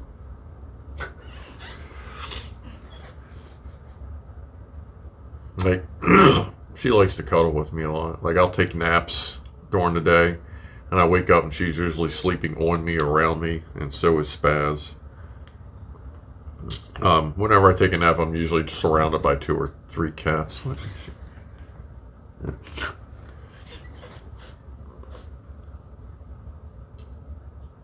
Benadryl, Garwood user says Benadryl Kitty is staring at the shadow people again. You're out. Yeah, I can't imagine putting Spaz on Benadryl. I mean, she's kind of lazy already, like, even for a cat. So I can't imagine, like, she'd just be a lump, I guess. Mondo Deft as a Brush says, have you ever been stranded, stuck in the air? No. I've almost fallen out of the air and died, but no, I've not been stranded yet. I had a basket break down, like a boom lift breakdown once, but I just climbed down the boom. It wasn't a big deal. And that was when I was a theatrical rigger. I've never had any problems at work, getting stuck or stranded. But yeah, I did say I was going to cover that at some point. When the closest I've come to death, besides like those various electrical shocks I spoke of earlier in the stream. When you're building the T-track for the arbors that hold the weight, you put 1,000 pounds of light on a pipe, you put 1,000 pounds of lead weights on an arbor. They're connected by cables, you bounce it out so you can move it up and down, rope lock to lock it in place, yada yada. Well, to build the T-track, it's a lot of welding, and we would ride a piece of truss, which had a plywood attached to it, as a stage, and we called it the sling stage. There's chain motors on either end of it, and you just used the chain motors. You'd go up and down, and as we welded and put anchors in the wall, we'd ride the swing stage up and down. Well, we were about 60 feet up, and I was on the highest catwalk. Didn't feel like putting my harness on because I was just being a fucking dumbass. I stepped out over the rail onto the swing stage, and it fucking swung. And I was 60 feet up. The only thing below me was concrete and a bunch of steel stanchions. So just a bunch of steel posts that we had just put in place. So just sharp steel sticking up, like perfect setup, 60 feet from that, the swing stage swung, and I went backwards, and I was looking at the swing stage and my feet, like, from underneath at the same time. And for no reason that anyone knows, there was a beam, an I-beam, a structural I-beam, 15 feet down that ran just, from all the way up stage, all the way down stage. So front to back, you'd call it. And for no reason, there was a 3-inch piece of plate that ran the length of it. So it was like an eye with a little extra kick up on it. And that kick up was what I happened to reach up and grab with my left hand. And it gave me just enough of resistance when my hand like yoinked on it that it swung me to the mid catwalk, which was about 35 feet in the air. I landed with my ass on the top handrail, just balanced, and I managed to swing forward, step onto the mid catwalk, about 6 feet from my safety harness, went, holy shit, alright, smoked a cigarette, grabbed my harness, put it on, had another cigarette, calmed my boss down because he watched the whole thing happen. We got him calmed down, and then I just went back to work. Oh, well, and we sat around and we talked for a while. Like, everybody had their own fall stories. Like, now I have mine. We all exchanged fall stories. Just a couple stories of other people we knew that had fallen, and then we got back to work. But yeah, like no shit. When I was looking at my feet and the swing stage and like the ceiling above me, the only thing that came into my head was, holy shit, this is gonna hurt. That's all. That's the only thing in my head was, holy shit, this is gonna hurt. Because I figured I was just, done. And that's all I thought. But then I swung over, and Jason said, like, Eric watched it happen. Jason said he looked over, I was there, and then he looked again, and I was gone, and he just went, what happened? And then he heard when I landed down below. That was fun. Yeah, lava floor, Christ, at least I would have splashed. Fan Plant says you're talking my nightmares. Yeah, like, I used to be scared to death of heights. But then I got a job as a steel rigger, and guess what? Got over that shit really quick. When all you're doing is working 100 feet in the air, 80 to 100 feet in the air over catwalks and where the cables run through, there's fucking 12-inch gaps everywhere. You're walking on the fucking, whatever the fuck they call it, the main catwalk over the stage. No long-term injuries from the impact. Not long-term. Like, I was limping. Well, I mean, I've always had a limp. I was limping a little bit more for about a week, but besides that, no injuries. I felt like a dumbass until, well, I mean, I should have. I felt like a dumbass as I should have until I went upstairs and we all talked and went, yep, well, now you're a part of the club. And now it's official. Now you're officially a rigger. You've fallen and almost died. Like, I went, oh, okay, so I'm a dumbass, but it was, it was coming. And that's fine. You know what? I'm going to plug my phone in, because I forgot to plug that in earlier, and I don't know how much battery's left. So let's do that.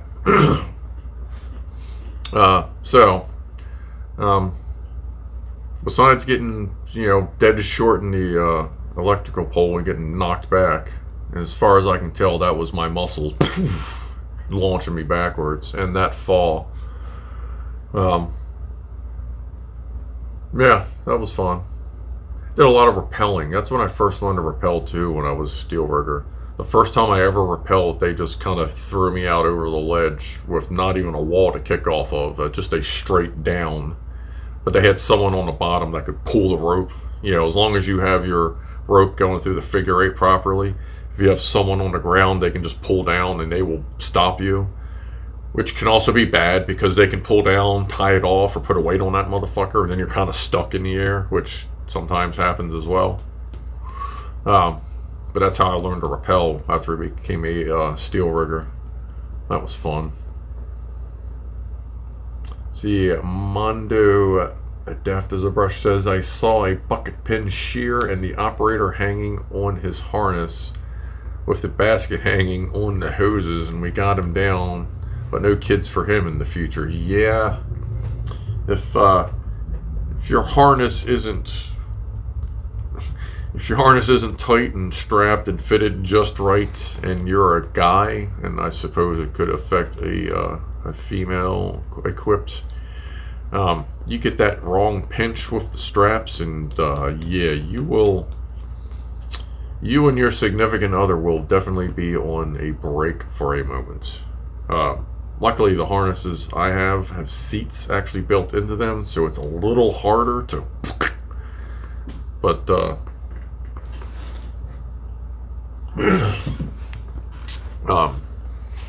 yeah, be careful because you never know what might break, snap, or crunch.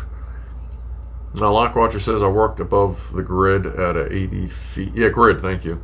Grid at 80 feet in a theater. The openings in the grid were only 1 inch wide. You still had to walk carefully so you did not fall through the gaps. Is that 1 inch or 1 foot? The ones I had were 1 foot. They were pretty big. Yes, your eyeballs had to move again, Christian. Sorry about that. Rob Worrell, I climbed on a girlfriend's roof to save the cat once and got stuck on the roof myself. Nice, nice. I have this big ass, I ordered 2 cat hammocks that like suction cup to your window. And they're kind of big. And they came in this big ass, it's about 3 foot by 3 foot square and maybe 10-inch thick box. So it kind of looks like a stage. So I just kind of threw it on the floor, and now the cats like to get on it like a stage and freaking like caterwaul and meow at me and like chill and do their thing. Sorry, I'm high. Happens. The cat was fine. Yeah, cat was good. Yeah, this is actually better shot composition. Everything back there is still flashing. That's good. The red one up top there has a battery. Like all my lights, I just put batteries on them. The skull has an 18650 in it. 3300 milliamp hours, 18650 in it. The red one has a battery out of a Samsung Note 2014 tablet that was like 9,000 milliamp hour, and it was a 2-panel battery. So I folded them in half, and that's on the back of that. That thing takes forever to charge with a TP4056. Lee is excited. But that thing will go for like over a week easily, flashing. The skull's got the 18650. That's good for like a couple days. And the one down on the bottom has a 5,000 milliamp hour cell phone battery in it. That's usually good for a day and a half or so. Blackwatcher says they were 1-inch gaps. Whew. Nah, like even at 1-inch gap, like if you get the wrong thing stuck in there, you can still drop shit, pens, pencils, tape measures, ash. Any kind of gap can be dangerous, but yeah, 10-inch gap is definitely like watch your ass. I was actually working once, me and Me, Jason, and Ed were in Michigan, Ann Arbor, Michigan. It was. We were staying at the Marriott's, the Marriott's version of like their long extended stay thing. But we were working in Ann Arbor, Michigan, on a high school, and on the highest catwalk. This was different from where I fell. That was actually another place in Michigan. Huh. Interesting. Anyway, because this is where Ed fell. They had a catwalk and they had a cutout for a trap door, but they didn't have the trap door installed. And they kept forgetting to put the plywood there, and then we had to move the plywood because we ended up using it to lift a bunch of the lead weight up to the catwalk. So there ended up being a 4-foot by 3-foot fucking hole in one of the catwalks. Ed was holding a ladder, a 6-foot A-frame ladder, was talking to me and Jason. Hold on. Didn't realize he was right in front of the hole. Said something to us, turned around and took a step with his arm like entangled, like purposely holding like up through the ladder and then over to hold it on his shoulder. Fucking thankfully, he took a step directly into the hole. And the only thing that held him was his arm as he just plummeted right through the hole, and we were probably 70 feet up. Me and Jason just dove down and grabbed his ass by his harness, because he had his harness on, but like he was walking, so you wouldn't think to clip in. But we fucking grabbed him and just threw him on the catwalk. That, of course, was another sit around and talk about your fall story. Walking around on steel, man, that gets a little sketchy sometime. Oh, 7:30. Yep, woofle time. Wow, this is the 1, 2, 3. That's a lot of woofles. But yeah, you get to see some weird shit when you're doing that. There's like so many people have died on, like, you hear stories of people that died on job sites you're on. Because when I was typically on site, it was at the construction phase of everything. Don't eat everything. Stop. Don't bite that. Alright, Lee Scratch Perry likes to eat everything. Alright, let's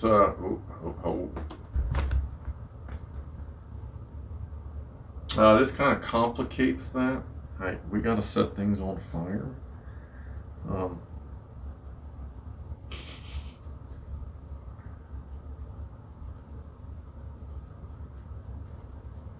You don't, yeah.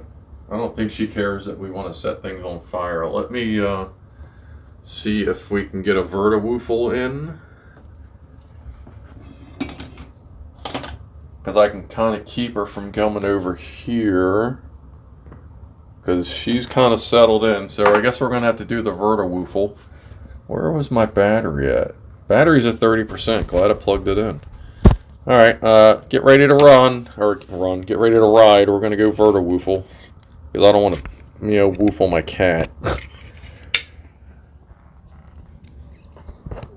So we'll just do some Verta-Woofles. They seem to work pretty good.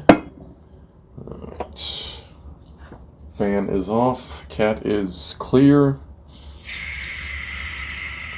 Running out of woofle juice. Woo! Poof.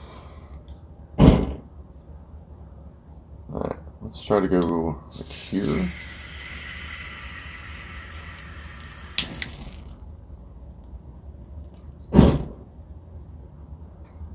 I'll do one more.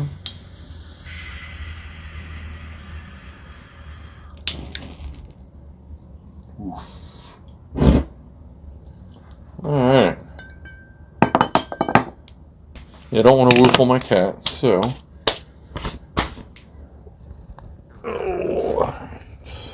Get curved. Come on, get in there. Go to your home! Boop. Alright. Yeah, I think we're alright. We got tea, we're good. You can sponsor Scruffle and buy me a Whoofle. Yeah. Alright, how's that? That's not too bad. Let's tap that. That way a pinch. There's a kitty boy.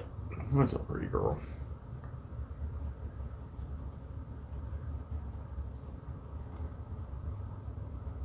I call her pretty little girl all the time.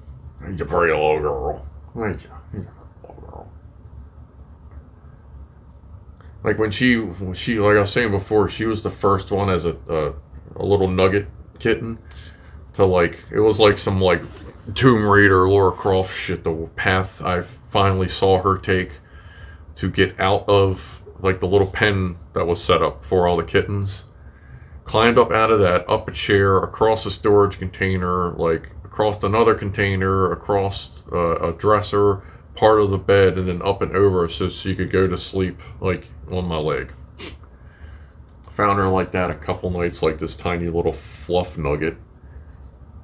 And then we realized it's just time to let the kittens run around. And at that point, it just made it difficult to sleep because you didn't want to roll over because you didn't know if you were going to squish a kitty. Moving your eyeballs again.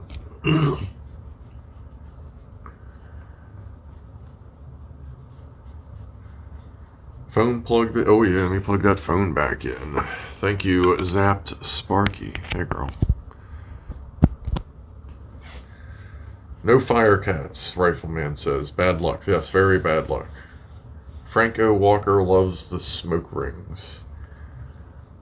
And Rob loves the Lee.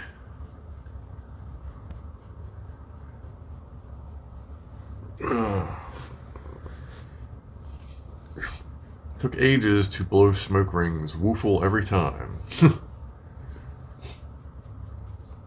Boof. She can be a bit of a squeaky toy. She likes to come in like when it's shower time. She's like, hey, let me in. And then she'll sit there and she'll scream like you would think like there was a monster in the house doing like bad things to Kitty. And she just, you look out and she's like, where? And you start petting her and then she's like quiet for a minute. And then she screams. And then you go like pet her and she's quiet for a minute. It's like she's sitting there right now with a smirk on her, like, because she knows I'm talking about her. Like they say, cats are smarter than we give them credit for. Christian Harold likes Kevin, though. Or loves Kevin, I should say. Alright, a little more. You know what? We're just gonna... Oh, what are we doing here? We still have almost 70 people. That is crazy. Jack Attack has coffee. Yeah, I'm out of coffee, which I think I'm good. I would like to go to bed sometime this weekend. Tea's getting a little low. I guess we'll say welcome back, Paul and Norman. I guess we'll go to 8 o'clock, do a final toast, and then I'm going to go make 4 eggs. Kind of over medium, I don't know what you call it, like 4 eggs, and then you flip them just enough to cook the whites, but the yolks are still running, just so you can cut them up. I have 4 eggs and half a pound of sausage links, which is like 7 links of sausage. That will be my dinner tonight. Hey, girl. I had a chicken sandwich for lunch with chips and a pickle. Pickle! Mark Gray says they won't last that long. Good night, all. Good night, Mark Gray. Thank you for chilling. Over easy. See, I call that over easy, but some places you go, when I was a rigger, like I traveled the country and a little into Canada, sometimes over easy means a quick flip and then on the plate and the whites are still runny. And I don't really like the runny whites. Like, I'll eat it, like it's fine, but I prefer the whites to be a little cooked. Like, do the flip and give it like a good 5 seconds. Maybe 10, depending on where your heat's at. But a lot of diners, they would just do the flip and bam, right on there. And then you do over medium, and over medium sometimes means a hard flip. You know, they flip it and they cook everything. So it seems like it's kind of regional. Sunny side up, yeah, I mean, as far as I know, that's not a flip. You just cook it until the whites are cooked, I guess. White whites and runny yolks, says Franco. I thought that was sunny side up. Yeah, I have no idea. I think I really do think it's regional. It's funny, Lee, you know, most cats like to be warm. Lee likes to stand in front of the air conditioner vent and just let the AC blow through her fur. Mike Hanley, I can't eat more than one egg at a go. It's too much. Yeah, I generally don't eat real big meals, but my breakfast for dinner meals are always pretty big. And I'm getting pretty high, so I'm definitely going to, like, go to town on that maybe. Yeah, Rifleman says sunny side up is no flip. That's what I thought. Chilled kitty. Yeah, she is a chill ass kitty. She just doesn't appreciate cannabis, which, you know, that's fine.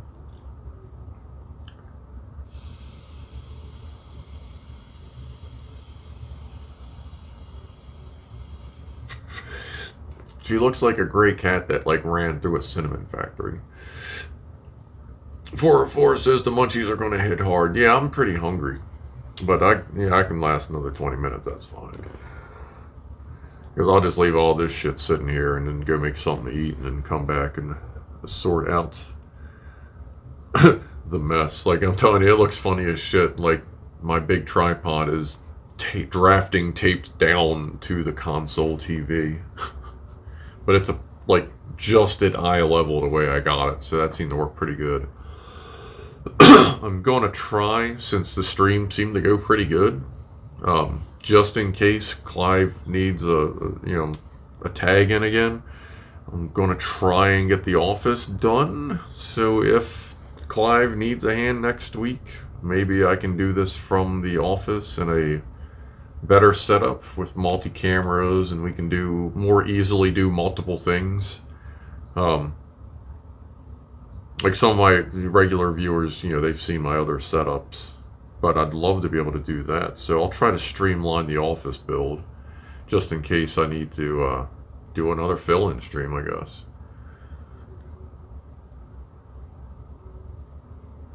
Live stream from increasingly unfinished spaces, not nicer setups. Yeah. Franco Walker likes scrambled eggs. I do enjoy scrambled eggs at times. I like doing scrambled eggs and then making like sandwiches. Like, just get 2 pieces of bread, way too fucking much butter. Sometimes I'll put bacon in there, but I like just the scrambled eggs and the toast. And then sometimes I'll do scrambled eggs and add salsa, either medium or hot salsa to it. Salsa and scrambled eggs is really good too. That's really good with sausage, because then you kind of get that dinner feel almost if you eat it with breakfast sausage. I'm pointing at everybody with my vapes. Mike Hanley says, I need to plan a trip to the Isle of Man. That might be possible next year.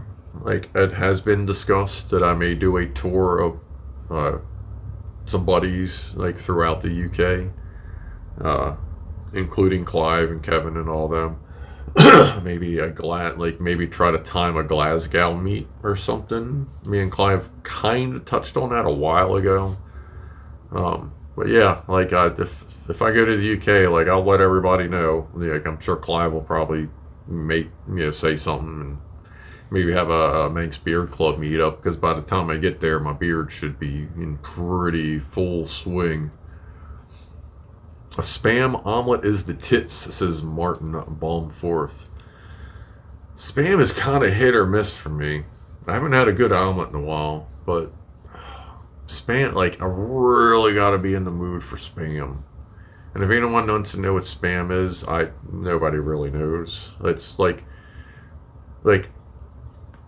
so the cow goes to the meat processing warehouse, That's how it goes. So they do all that. They get the steaks. They get all the burgers. They get the stuff they want. The things they don't want and everything that falls on the floor, they gotta sweep it all up, put it in a trash can, put it on a pallet, and they ship it to the hot dog factory.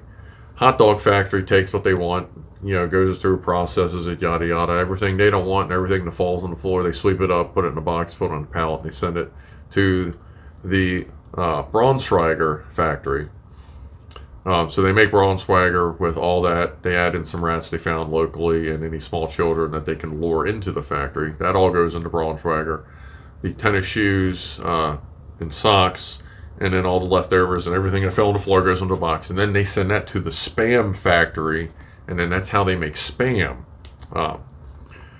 So what the hell is in Spam? I'm not sure. I'm pretty sure the ingredients list is a lie. It's just there to make you feel good. It's okay, cat. But yeah, just in case you wanted to know, that's pretty much the tiers of how meat is made. And let me tell you, I love Braunschweiger. It is absolutely gross and disgusting, and I love to eat it.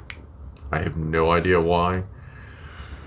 It is like the pate from hell, but like if you fry it, it kind of starts to smell a little bit like bologna, which is neat, but I generally eat it raw. Sometimes I'll add like a little bit of mustard. But yeah, Braunschweiger is like, it's the most horribly delicious thing I've ever eaten. I don't get it. Noomi spiced ham. Yeah.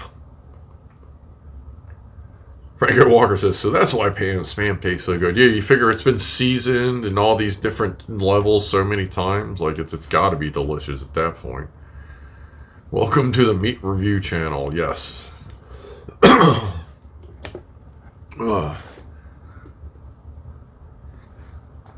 Our producer says the Wolf Pit has a good recipe for an improved Spam.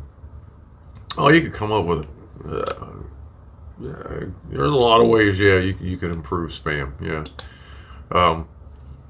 One way, like maybe add some of the local chipmunks if you can get them. Local roaches are good, especially, if the older the factory is, the more likely you'll have different tiers of roaches. You'll have your oriental roaches, or water bugs as people call them. You'll have your Mustang fastback roaches, or German cockroaches with the racing stripes. You get a good flavor variance, flavor definition at that point.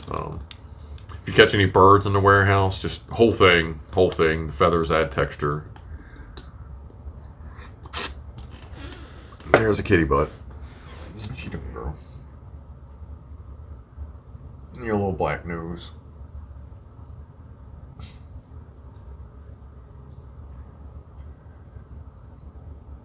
She's a pretty little girl. Ow. Ugh. My arm doesn't bend that way very comfortably.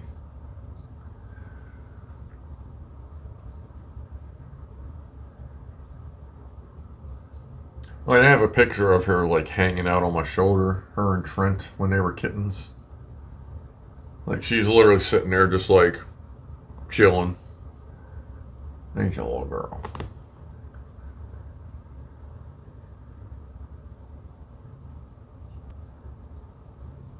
She's a good kitty. I'm getting her used to getting like picked up again. She's sort of not really getting used to it again, but I used to be the only person that could pick her up. But then things happened, and now she's kind of getting used to it again. At Bird, the wife decided to add a duck and chicken to our stable to grow up with the baby. For food? Future food? I mean, that's cool. There you go. There's the kitty cat. Ow. Whap.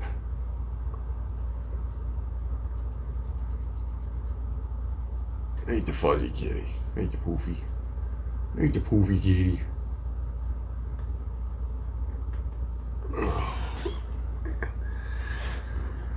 Oh yeah, I was going to order Chinese food, but no, I'm going to do the eggs instead. Maybe I'll get Chinese food tomorrow. Like I said, I usually get it on Fridays, but I didn't even think about it yesterday, just because I had other things. Christian Harold, do you like squirrels and rabbits? I used to have pet rabbits. I think squirrels are awesome. I used to have a squirrel feeder. It's actually like a little chair with a table on it. So like the squirrels would actually sit in this little wooden chair. Like it looked like they were sitting at a kitchen table, and they would eat had a little basket of peanuts that we put in there, or walnuts, or whatever unsalted, not fucked with raw nuts I could get. I had rabbits. My mom, when she was around, she had a bunch of rabbits, and I ended up getting a couple from her for a little while. I had a brown rabbit when I was younger get out and like run away, and then like the next year, all the wild rabbits around, like tons of them had brown patches on them. So I was like, huh, she's been busy. 404 wants to know if you can all come and pet the cats. I mean, that's as long as you wipe your feet. I mean, just keep in mind, if you walk into my house, you may walk out high. I'm not going to say I don't have control over that, but I just pretty much, that's kind of what happens when you come here. But just knock. It's whatever. Edward says, I haven't had rabbit or squirrel yet. I have eaten both. Both of them I killed myself when I was teenagers, both times. They were pretty good. Obviously very fresh. Both times were just luck, I think. BB gun. The squirrel was a BB gun, and the rabbit was a fucking Swiss Army knife that I pulled both blades out and fucking chucked it at it, and I went, whoa! Like, I actually, like, bullseye. I was 15 or 16? So, like, 30 years ago? But that was weird. That was like that 1 in a million shot. Ate that rabbit. That was good.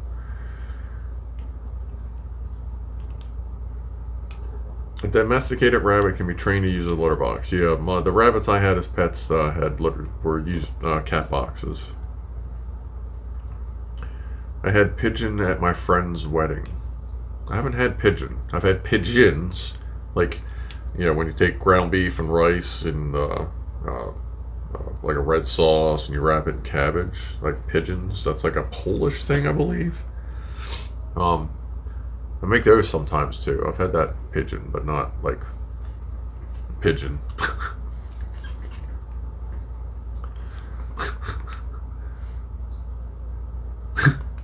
Let's see.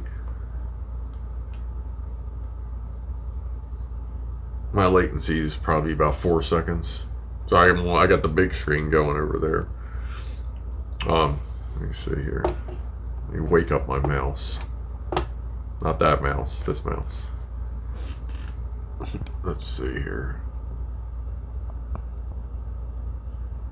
Try to turn it without throwing it out.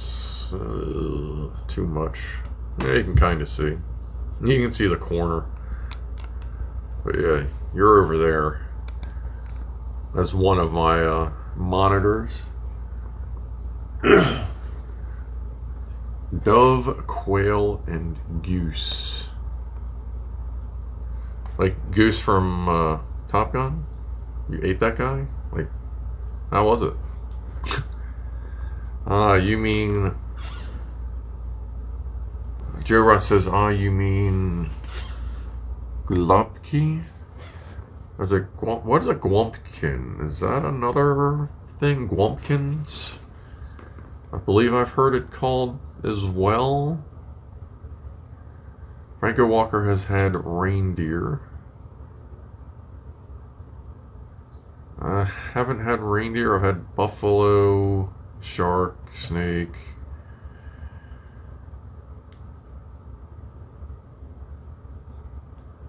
Rabbit, squirrel, cow, pig, chicken. I think that's about it for non-standard meat. Oh, deer, venison, I've had plenty of that.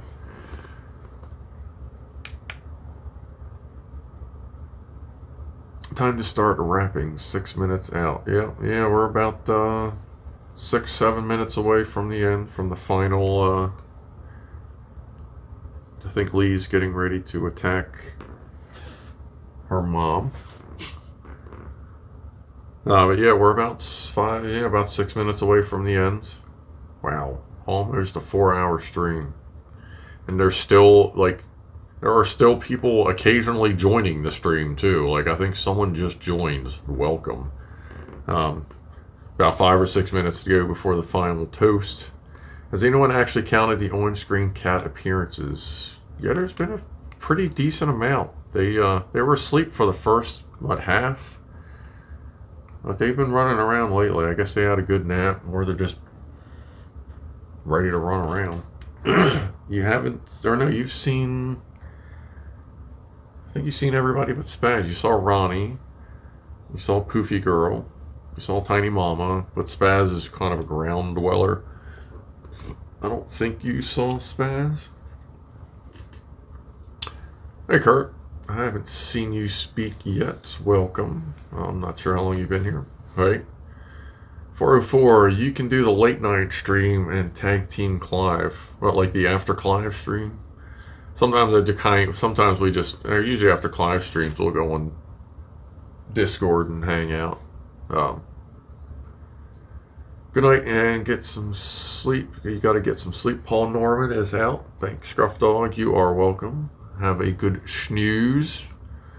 If a cat makes you a drink, is it a catatonic? Yes. Yes, it is, Raven Looney. Thank you for asking. I'm sure they would agree, but they're running around the house right now. After Clive Live. Kapow! Call it Only Cats or Meow. Thank you, Scruff. You are welcome, garbled user. 4 or 5 minutes to go. And I will have just enough tea for the final toast. Let me go. I'm going to double check, make sure my vapes work, just to make sure. So it's a Pineapple Express from in-house.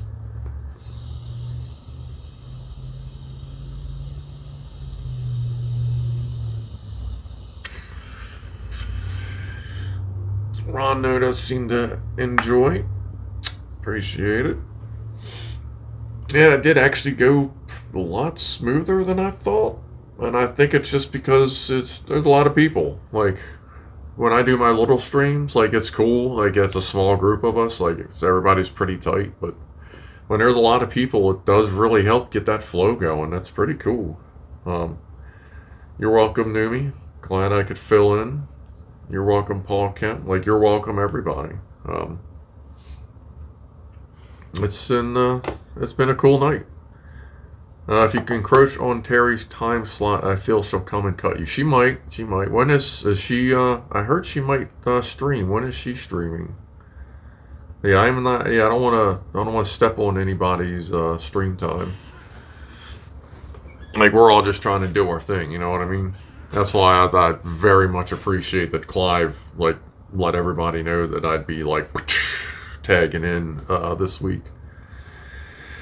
2 minutes to the final toast. Franco Walker says, take care, everyone. Much love to you all. Take care of yourself. Thank you for stopping by. Carrie usually starts her stream after Clive. All right. Well, ow. If she is going to stream tonight, I guess it'll probably be soon.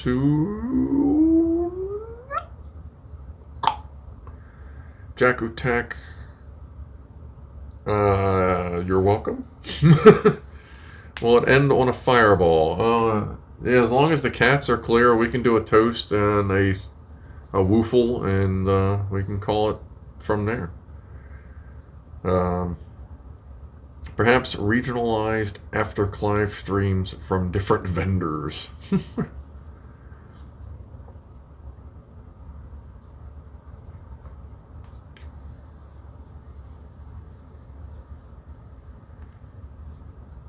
Yeah, Carrie is as she calls herself, the vacuum tube, which she's pretty awesome.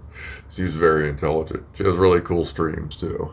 If you haven't watched her, if you're into anything that deals with electronics, especially old school, like heavy analysis, vacuum tubes. Like, she's cool. So it was 1:05 Pacific time. Yes, it was Jonathan Hughes. Whew. All right, it is almost time for. Well, actually, we'll do the woofle. Then I'll put the camera back. Then we'll do our final toast. That way, it's kind of a little better for the flow. So it's 8 o'clock now. Let's do the final set of woofles. Wow, I don't know. We're almost out of woofle juice. Let's see what we got. Oh, let me tip the camera up some. Well, as much as it'll go. It's hitting the stop just because of the way the camera's sitting weird. Yeah, we're almost out of woofle juice. I think we'll still be able to do it. Yeah, I think we have just enough.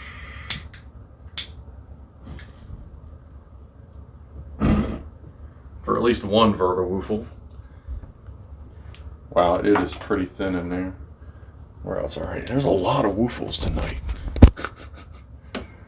All right, we're getting ready to go for a ride. Hold on. Whee! Set you down on a, like, no joke, you are resting on a roll of blue tape. All right, Verta woofle.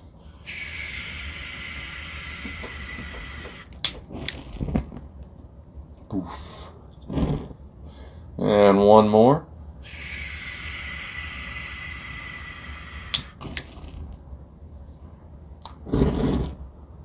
All right.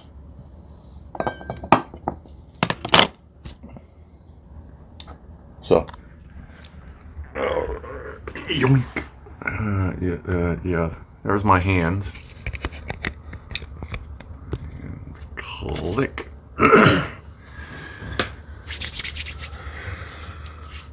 Nice accent there with that line delivery. Yeah. Not quite the awkward moment yet.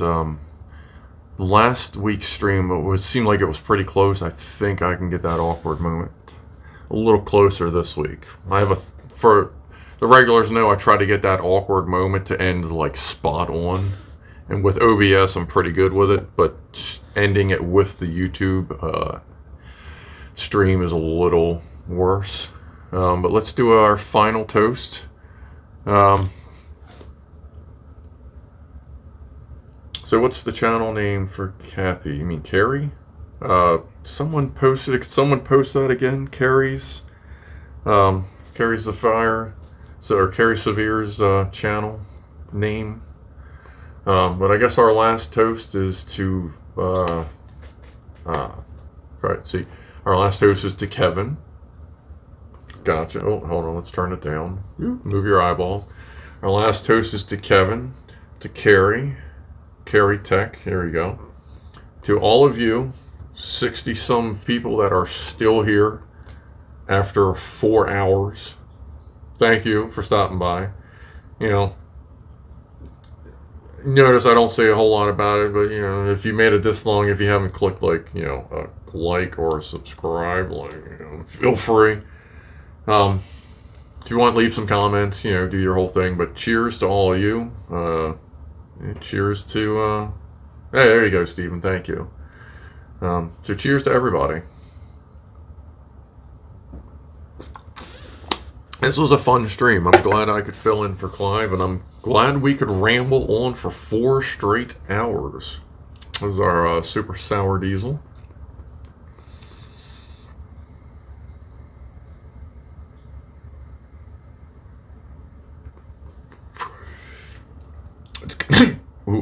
Sorry, started to speak a little too soon. Like, it's good. It's really cool to see a lot of the regulars, like, hanging out. I appreciate everybody stopping by.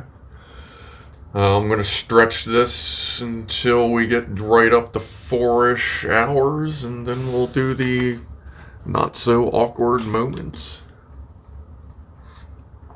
And then I'll be on Discord, like, probably 25 minutes, like 8:30. whatever the half is coming up. Yeah, good times. I didn't need any of my backup shit to do. That was cool, but we can still do it maybe next time.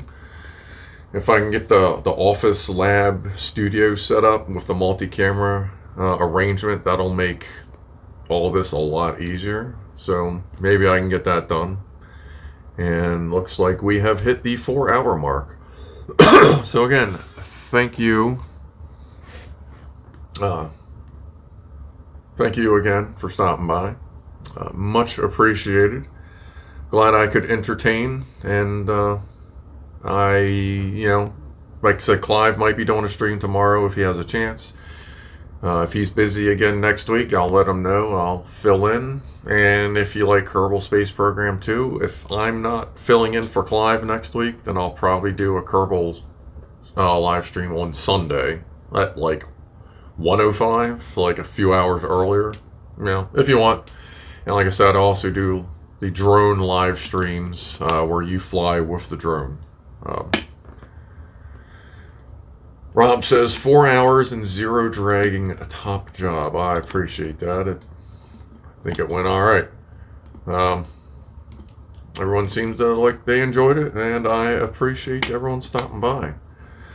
So I'm going to take a puff of that Pineapple Express, because why the hell not? Like I said, I don't drink, but I'll get a high as shit. Cheers.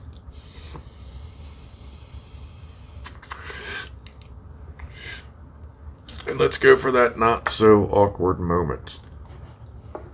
Where is the app?